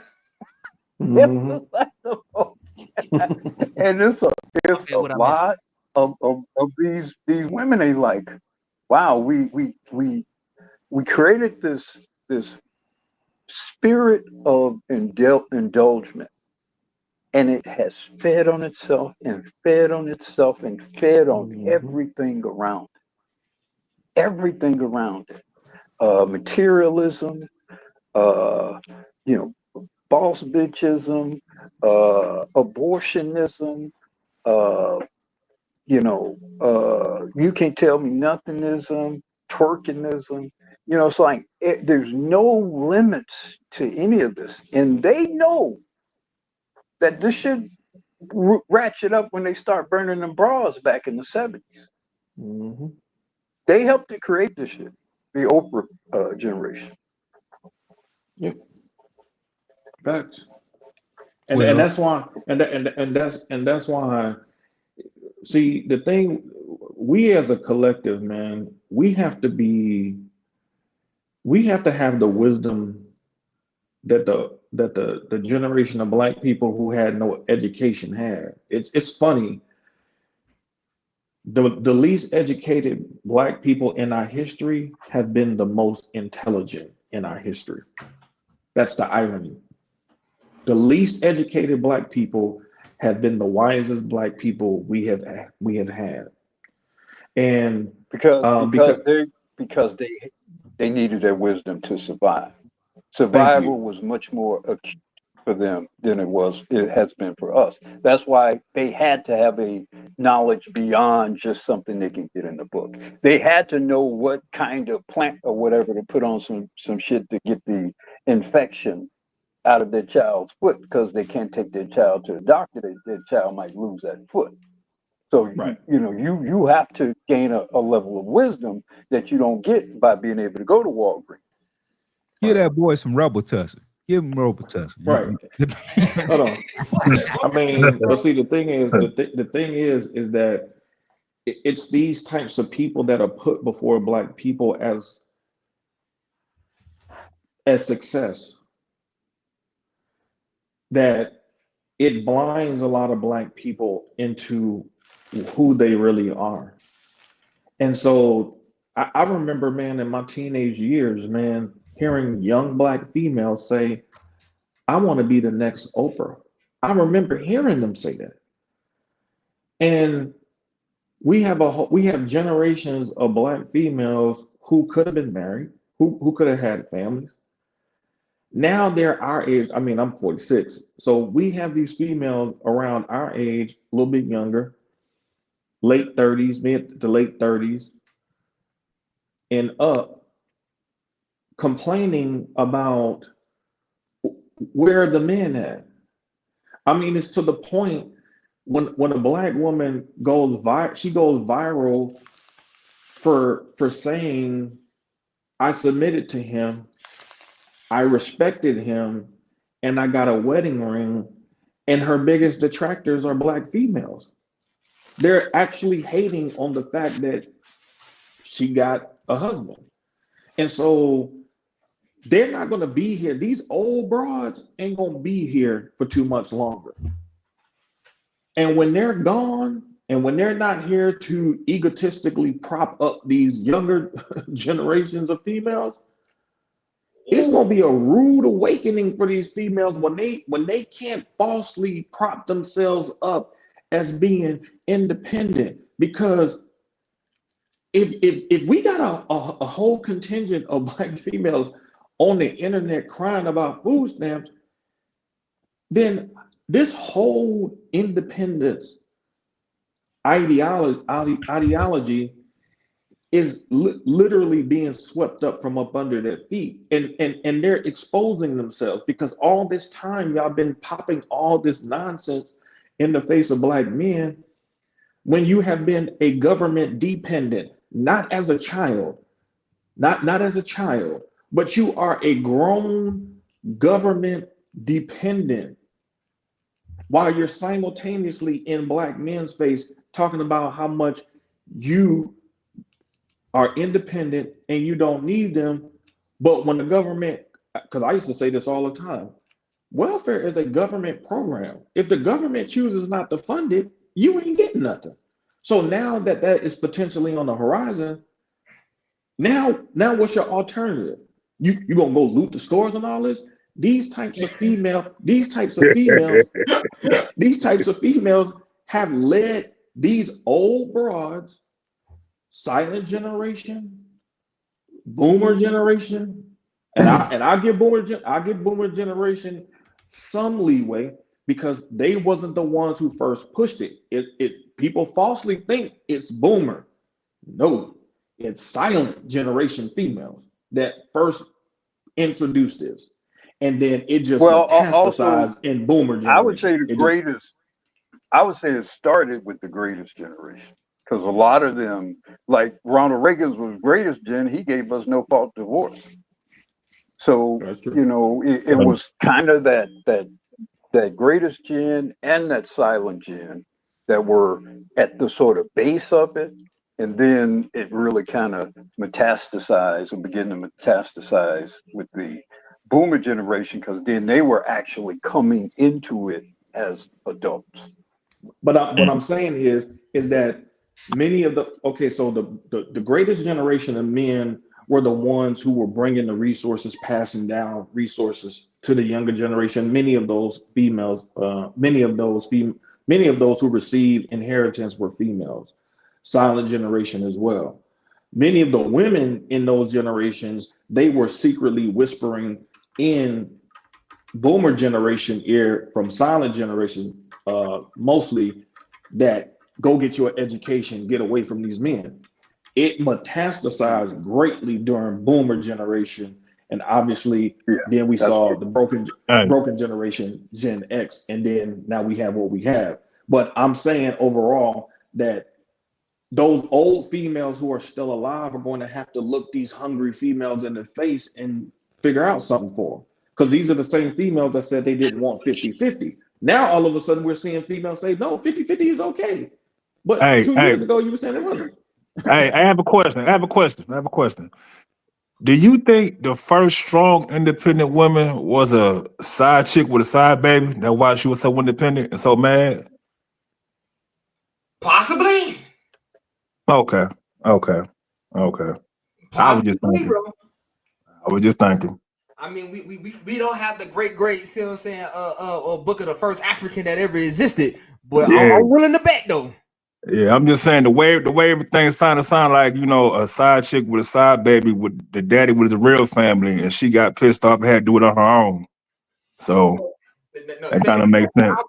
Our condition, no. These women want to run it on their own, but just with your money. Yeah.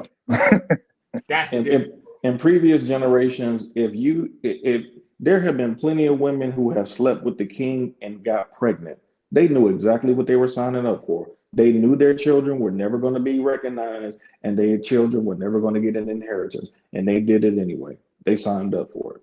They knew. Right. I mean, think about it, man. I know some of y'all in y'all past lives done had a chick you told, shouted, hey, man, we just messing around, we cooling. Y'all had this whole agreement, written, signing everything. But now she and her feelings about everything. No. You know what I'm saying? After the agreement. You know what I'm saying? Our argument, a contract with a woman is about as strong as a wet leaf. Nah, for real. That's what I'm saying. Like they'll know what they signed up for. They can read the fine print, and they'll still cry and rebel against it, and just do whatever they gotta do to go against said contract, just because they're in their feelings. So no, as long as they have as long as females have a large enough contingent of failed females, because this is what Oprah represents. As long as they have a large enough contingent of failed females to make them believe, because it is make believe, because can't nobody make a female believe in fantasy more than another female, especially a failed one. As long as there is a large enough contingent of those types of females in their ear, they will believe in that false reality until the world caves in on them. And then that's when they'll wake up. They will believe it. Failed females can get women to believe some of the most fantastical stuff you've ever seen in your life. Men can't You even get. don't Men gotta can't tell even me, get man. that. I got a bunch of female cousins who dumb as hell, man. So I already know what you're talking about. Exactly. Matter of fact, it be the men most of the time trying to alert them to the reality. Like, yo, man, y'all need to be on some different stuff, man. But at the end of the day, females have much more of an influence over other females than a lot of men really recognize, even in two-parent homes where solid fathers exist. You have mothers who be secretly whispering to their daughter, man, look, you ain't gotta listen to him. Just look, this is how you really need to do it. And don't pay no attention to what he talking about. And a lot of times they'll operate off of that. They will. So I'm saying like it's there's nobody in society right now that's more influential than failed women. And Oprah is a prime example of that. The highest paid failed woman. I keep saying it, bro.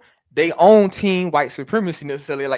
Most people just don't want to admit it. And when I keep saying that shit, people really think I'm lying when I say it. They are on team white supremacy. So don't mean she on low level white supremacy or she on high level white supremacy. You have a lot more white supremacist females that's in America that quote unquote don't get that title. And I figured that out necessarily in a way because what is the female? What is the female term for a coon? You wouldn't even got a word for it. So you don't even think that word in your mind, basically, if you ain't got a word for something, that shit don't even exist. Exactly. So like if you ain't got a concept of a woman be betraying you or backstabbing you, just said not concept, then you pretty much just kind of out there then. So you basically inviting anybody into your crib just because they got the same skin color. And I'm gonna say this, I hope there is no Africans in here. There's no disrespect. That's like you taking in some random African dude. He from a whole different tribe. And they tribal what is it? Makeup is we kill people in their sleep. Mm-hmm. You just brought the enemy in your crib, but that skin is black though. That don't mean shit. At the end of the day, I'd rather say this, bro. I learned this from Roger, but I harp on this, man. I'd rather have me 100 dudes that's all going on the same direction and we all working together than have a 10,000 dudes and everybody doing what the hell they want to. Bottom line, I'm with you right there, 100%. Nah, for sure. 100%. Because even Uru can tell you, like when The Color Purple before it even came out as a movie, there were black people who were vehemently opposed to it coming out because of where we are right now. They were vehemently opposed to it because of all of the negative stereotypes that accompanied this movie. There is no movie in any other racial group that is on the level of The Color Purple. Not for Indians, not for Hispanics. You know what's sadly ironic by that? Many of those critics were black women. That's the sad irony. Many religious black women, they were very antagonistic towards The Color Purple. They knew what that meant, especially when it opened up the doorway to lesbianism. They were vehemently opposed to that. And you have to realize too that you can read some of the feminist literature and they openly stated, second wave feminists openly stated that their end game was lesbianism. That's the reason why I started calling a lot of modern day females emotional lesbians, because instead of doing what they need to do to get the approval of a man, their behavior is centered on getting the approval of other females. Even it means whoring themselves out here silly. They do it to get the approval of failed females. Only a failed female is going to encourage you to go out there and whore yourself like a dummy. Because men ain't gonna never want to marry that. So they can't even conceptualize that because they're so busy trying to get the approval of a female. But they literally said that this was one of their end games, was to actually create a whole generations of females who are lesbians. So I would argue that even though they might not be physically a lesbian, but emotionally and psychologically, they exist to please females first, not men, which ultimately goes against your nature as a woman, because your design is to be pleasing to a man, not females. And what's happening is that once the youth goes away, once the old age starts setting in, then the reality of life really starts to set in. Now these females ain't got no answers for them. They mama broke, their grandmama broke, they mama broke, they broke, and in some cases, they daughter broke. because they might be 4 generations of them all on food stamps. That is out here. 4 generations of females on food stamps. That's failure all day long. Yeah, you know, the thing with the color purple, what the poison that it did was it um it basically said that there's no real loving emotional connection between black men and black women. That all black men want to do is use black women for sexual purposes or as a mule or to take care of children. Um, and Oprah, she financed like Broadway runs, productions here in Chicago. I think it ran in Chicago for 20 years or whatever in the theater area here. So it almost perpetuated a kind, and it was always this big deal. People who were visiting Chicago, women who were visiting Chicago, would make a point to go see The Color Purple, produced by the great Oprah Winfrey. So it took on a kind of religious aspect to it. Like it became like some kind of weird pilgrimage or something. I don't think, like I said, I understand where Hot Sauce is coming from, and I made a point of saying, look, this guy has. I mean, you listen to him long enough, you know where he coming from, Jim. Where the money at? So whenever you say billionaire or whatever, that's going to prevail to him. And like I said, I get it given where he went to school and what that environment breeds. That environment breeds a particular kind of mindset. And even though you might be, black man and may be very empathetic to things, regarding the issues of black men, man, Wharton and Harvard is about money, man. It's about money. It's about conquest. So when he be talking, that's the only thing I be thinking. The only thing I be thinking about. He talking this Roman shit or Macedonian shit, that they study over there in these classical schools. The funny thing about that, Uru, is the fact that many of these people don't even actually represent that. Many of these people actually operate. They and I'm not begrudging them. They got money. Their family passed down money, but they're not people who had to go hunt and kill. No, See, when I look at Robert F. Smith, Club and Lucky right, Club members, yeah, right. When I look at Robert F. Smith, or if I look at one of the most unsung heroes in Black America, Reginald F. Lewis, man. Reginald Lewis. This dude was a force of nature, man. What he did with Beatrice Foods, man, became a standard in financing history. A Black American man at the time in which he acquired Beatrice Foods, financing was at a low because you had the savings and loans crash that happened.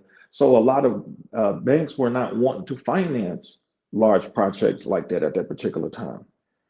And he was able to secure the financing to get this money, the largest leveraged buyout acquisition by an American company of a foreign acquisition at that time in history. Now, that's when you talk about somebody getting it from the mud, that's it right there. You know what I'm saying? He hunted and he killed. Most of these people, they live off of reading stuff about Alexander the Great. Even Alexander was out there getting it. They live off of that. They live off the idea of the shit. They don't actually go and kill. You know what I'm saying? So to me, that's why I would never look at that's why I would never look at these people that's why like that. That's why that's why they in this country they used to have exorbitant um, taxes, estate taxes, to prevent this sort of institution of class. And you notice that generations of people who came after the conquerors, they made it their business to change the tax structure in order so that they can hoard their wealth into perpetuity. The trusts were created to largely to circumvent the tax system, to say, well, okay, we're going to use this to maintain power in lieu of being able to just retain ownership of resources. We're going to use a trust system to at least retain some degree of power and leverage. But when you can maybe starting with Reagan, when they started to dismantle the tax code and specifically started going after the taxes regarding estates and trusts, it created this lucky sperm club phenomenon at the universities that you're referring to, where you have 2-3 generations of folks who ain't really had to do nothing but, like you say, read about Alexander of Macedonia. Right. All right. I do want to say real quick, shout out to Tunnel Runner, because Tunnel Runner hit me on the Cash App side, dropped the 557. Appreciate that big time, my brother. Appreciate that big time. And thank you for that Trail Bentley tax to go with it. Also, the other one came in from, I'm just gonna say Derek W. Shout out to him for the $10. I appreciate you, brother. Just gave me the peace sign, but I appreciate it big time. Appreciate it big time. And shout out to Landon. Landon just said discussion is fire. He dropped another $10. Thank you very much, my brother. Definitely appreciate it.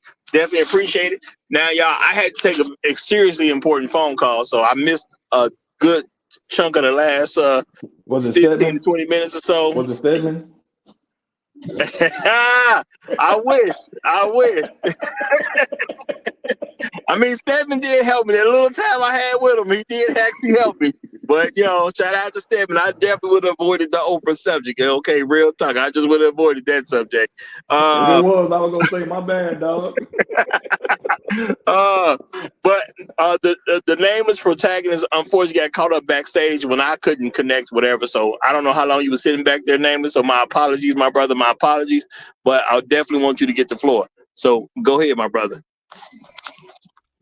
To the chat and the instructors on the panel. Os.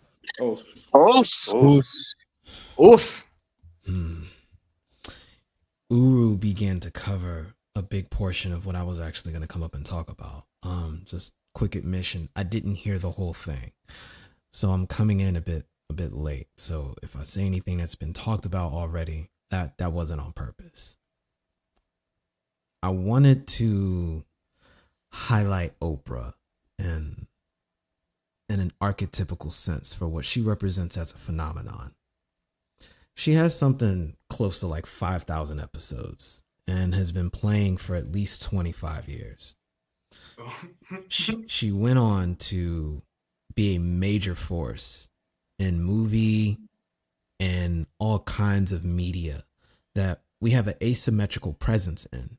And in many instances, I remember coming home from school in the 90s and it was 4 o'clock every day. My grandma was in there watching that show.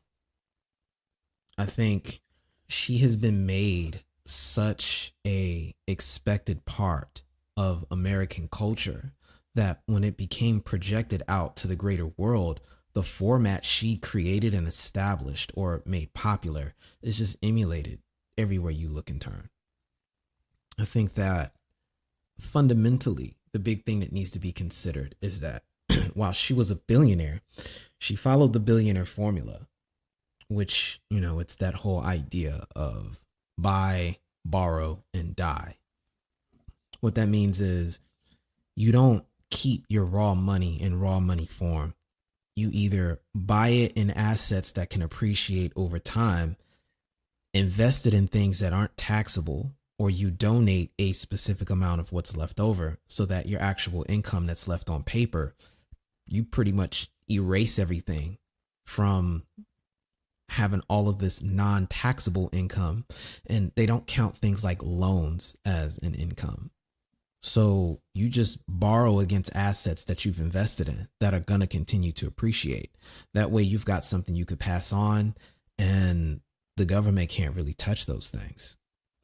So her donation behavior to me is functionally invisible, only because I have to take a look at what she was able to enable conceptually. And I'll start by saying that if it wasn't for Oprah, I don't think people would have any idea what intersectional feminism is, how it works, or have so many running narrative illustrations to impose on reality. And one of the primary problems that intersectional feminism has is the fact that it doesn't take into account social dominance theory. It will acknowledge the first two floors, which is human societies. They won't organize by having children in charge. They generally adhere to force doctrine, which means that men, because they control force, typically are in control first in the order of operation because they have a dominance over force. And then lastly, human societies organize around arbitrary set discrimination. And we understand that as in-group, out-group. But what we notice with this is, and this is the important piece, is that men and women in an in-group don't have the same experience as men and women in an out-group. And when it comes to the actual dissemination of power and maintenance of power, men in the dominant in-group will asymmetrically target and subordinate men in the out-group because they're the most viable threats to their in-group stability. And what intersectionalism does is it utilizes a Marxist additive grievance model that states, here is this standard, and if you don't have this standard, then you're in a position where you should be able to file grievance for redistribution. So the more identity tags you stack up, the more entitled to grievance you become. And they used the Title VII leverage to make that law fundamentally. And we know how that came about. This is important because when we get into the blind spots of intersectionality, it can't acknowledge and recognize the fact that if you are a female in the out group, you are in a generally better position objectively than men that are in that same out group. And men in that same out group not only have to compete against the in group men, they have to compete against their own out group women that are right there next to them. And what that looks like are these ideas introduced in the show where the matrifocal nature of the Black community is brought front and center, meaning female grievance becomes the core axiom that initiates the discussion of Black America, followed by any problems that do occur that relate to men. They become individual and specific to men, Black men in particular, in a way that removes it from its systematic nature. In other words, women's problems become systematic, and then men's problems become a problem with that man, which as a result postures Black men to being a progress to Black female progression. That's the implicit association that's tied to that. We know that there's a historical origin behind that, and I can get to that later. But I want to highlight three primary narratives that she introduces that emerged naturally, that became so mimetically volatile and gained so much momentum throughout the discourse on this that it took over the discourse and has stayed to the identity of Black men when it comes to these conversations to this day, starting with probably the most viral, which was the low down Black man conversation. She made that a thing. The next thing is the absent father. She talked about it to such a degree that she had to come out later and attempt to make these PR campaigns to try to highlight positivity amongst Black fathers. completely ignoring the fact that her platform was an implicit launch, an assault on this idea of the absent father motif, front and center on her platform. And next, we've got the emotionally broken man. This whole idea that black men are this thing that have to be fixed. And if you can fix it, then, you know, you've got some black men that can be fixed and then others that can't. It's not a systematic thing like it is for women. It's this individual man is broken, and we'll show you these matriarchal specifications on how to fix black men. And we've got this enforced by the media modalities that come out aligned with that, starting with The Color Purple. You guys highlighted that. We know what Mr. means to the entire collective unconscious of the black community. We got the movie Beloved that came out. It was the same scenario. Black men on some muhaha time. Their eyes were watching God. Oprah helped produce that. It's the same story. You got Precious. And I don't think I need to tell you about Precious's father and how he's portrayed in that. And then we've got all these other more recent movies that come out later. You guys already know about Waiting to Exhale. You know about the Harriet Tubman movie they tried to do, and they invented this black male character who pretty much was trying to stalk her the whole time. And we know he didn't even exist, but it became believable because of all of the social and cultural inertia she has created on her platform to support that.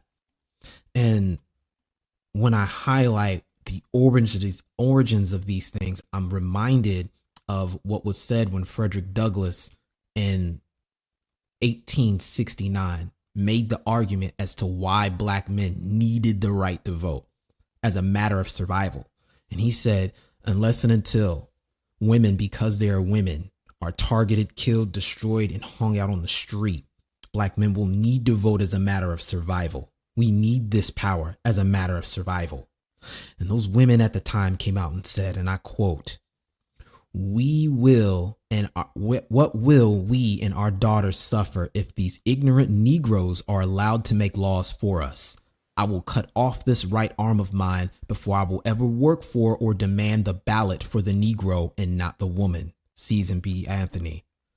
Then we've got her partner, who said immediately after, end quote, "Think of Patrick and Sambo and Hans and Tong Young, who do not know the difference between monarchy and a republic, who cannot read the Declaration of Independence or Webster's spelling book, making laws for Lucretia Mott, Ernestine L. Rose, and Anna Dixon."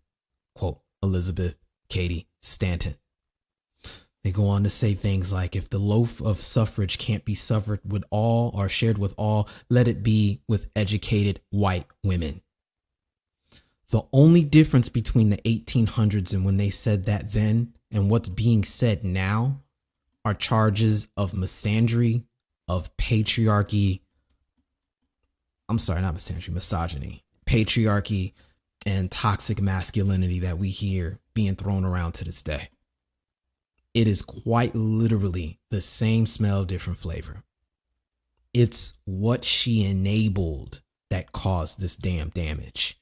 She has done, I'm not going to charge her. I will. I'm going to say this is what it appears to be. And there's evidence to show that that's the type of time she's on. And there's not a lot to show that that's not the time she isn't on. And there's a lot of people who picked up that football and ran with it in any direction they wanted. And she's the epicenter. Well, off top, she is a negative. She's a negative off top when it comes to the whole of society and or the black community, so-called black community. She is one who is contributed to the L category versus the W category when it especially comes to brothers. We can't deny that. Well, I want to say Oprah made hating niggas fashionable. Yes. That's what I'm going to say. Because I agree with everything that Nameless talk about, but the way it was done over the decades, not over the year, not over some months, not even over just a good amount of time. No, over the decades, she made hating niggas fashionable. Yes, sir. Point blank, period. I'm not saying people didn't already hate niggas. She just made it fashionable. She put emphasis on it. Fashionable way. I just really simply say that as a whole, right? I think I asked us, right? Do you even have a word for a female trader?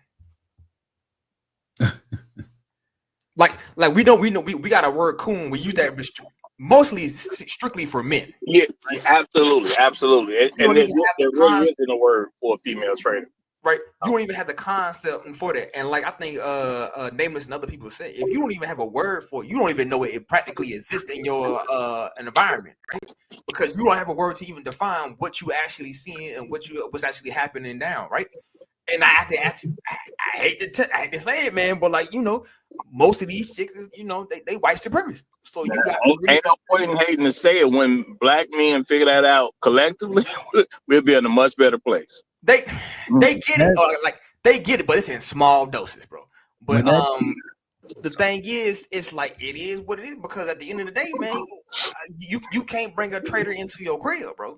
And the problem is, as black men as a whole, not myself, did y'all believe in turning whores into housewives? And I'm like, maybe that's some shit from slavery or whatever, but bro, you can't turn whores into housewives. It's a reason we say that. As soon as you pop from out your mama womb, they hand you the pamphlet and they smack you on your ass.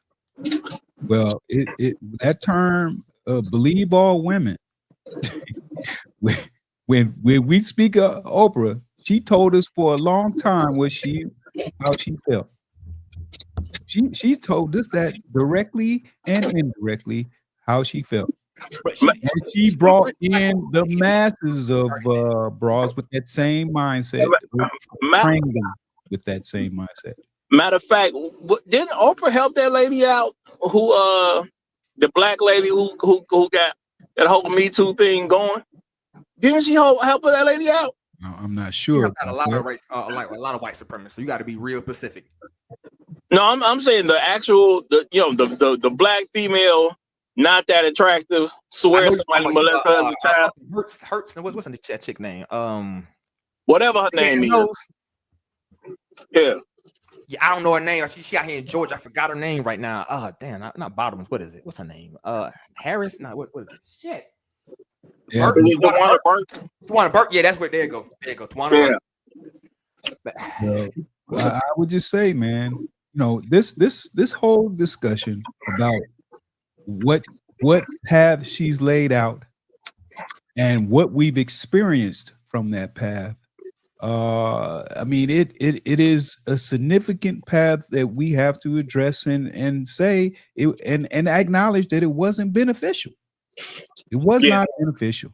And I'm gonna say, well, you got to look at it too, because she was so financially successful. You got to look at all the things she could have done. Yes, sir. She let go a lot of other stuff to do the stuff that she did do. That lady had a lot of room to play with. Yes, sir. You know what I'm saying? All I'm gonna say is this much, bro. She could have. What's with the Dr. Umar Johnson, right? She could have, if the football players could slip that man $5 million. Now, granted, I wouldn't do it clearly because he ain't built shit. But if she can spend was it $10 million necessarily in South Africa and another goddamn 20 billion instead of about 20 million, not billion, sorry, million. And building orphanages for white dudes to come break little African women. Yeah, that money and build a school too. But this is my thing, y'all. I don't like saying what somebody should spend their money on, because anytime people get in a position, you're gonna do what you want to do at the end of the day. Oprah didn't have to do all that. Oprah was the queen of media. Oprah could have had all types of shows that promote black men. Oprah could have had all types of shows that promoted black love. Oprah could have had all types of shows to deal into who black men really were just as people, and they're not these terrible things that the media been pushing a long time. Oprah did decide to do none of that. Not that I'm aware of. And she could have. She had to spend a dime to do the stuff that she was already doing that literally made her money. It's not like she was on TV for free. So, okay. So Guru, she perhaps has experienced some line of regret, but I would say she does not care. I mean, she's gotten comfortable with how things are. She's made her life doing the things she's doing in this kind of ill behavior representation. I'm the special Negro because she can if she has some serious regret, she can easily change that. Yeah, and I'm gonna say honestly too, I think the only reason she ever came out with that statement about fathers, because it ain't like she was doing it as part of some show that was like for everybody to see. She just made a statement about this, as she said, myth that black men weren't good fathers. But if it was a myth, why was you pushing the myth back in the day? Why not? If it's a myth now, well, I'm saying if it was a myth, if it's a myth now, that means back in the day when you was pushing that idea, that means you knew it was a myth then. Right. You see what I'm saying? Because you have people that research stuff. Oprah is not just some person like myself who does content creation, but she got to do all these other things to make money and stuff too. Just what she did for a living. Right. She promoted what she wanted to promote. And all I'm saying is, because I'm going to have to bring this to a close, and unfortunately, I didn't get to go with Oprah likes cat, as he called himself. I didn't get to go with him the way I wanted to. But when it comes down to it, man, when I look at Oprah, do I see any semblance of our people? And I think black men really got to start registering this as an idea. She ain't married to none of us. You see the stuff that she did. Okay, we can count. She did do some good here or there per se by making some donation. Was the money worth it? Was the 25 years worth more than 25? Was the $25 million worth more than 25 years of slaughtering the black man's image? Because truth be told, I think we lost in that deal. I'm gonna keep it real. I believe we lost in that deal. We got 25 million, but we got over 25 years of her slaughtering the black man's image. And then you put on everybody other than a black man. And my thing is, a woman with your resources, how you couldn't find one good guy that happened to be black to promote? You couldn't put no black man on for nothing. Not even a guy who sell hot dogs. Like you didn't even promote a guy with a hot dog stand and put him. It was no black guy to put on. Somebody with that many resources couldn't find one good black guy to put on, but you put on these other folk. But Roger, we can't say it was a loss. Brother, I'm trying to close out. I know. But let me just say that we can't count that as a loss nor a win because we were never involved in that. Okay, that wasn't. There's nothing that there's no track record or documentation that says that brothers were involved in that 25 million. We were never a conversation. Well, I mean, if she sent it to Morehouse, possibly you can come up with how she helped. But even that's hard to read. But I don't want to act like people sending money don't mean anything because it is something to send some money. The issue is what we had to get the money. Because in order for us to send Morehouse that money, she slaughtered us in media. So it means nothing. Now, I'm not gonna say it don't mean anything. My thing is what I'm saying is anytime someone does it, you have to measure the cost. Okay. So that's all I'm saying. Your side, Roger, and with your kidney, but I take you to the hospital and leave you there at the door. Well, no. What I'm saying is I'm trying to get people to think about anybody who sends anything in the future. When you quote unquote donate to something, what is the cost that you gave up to even receive that donation? Because you sent a vast amount of money. I can't deny the money, Roger. But hold on, Gopi. The thing is, and people have to be critical thinkers about stuff. That's what I'm trying to promote. Critical thinking.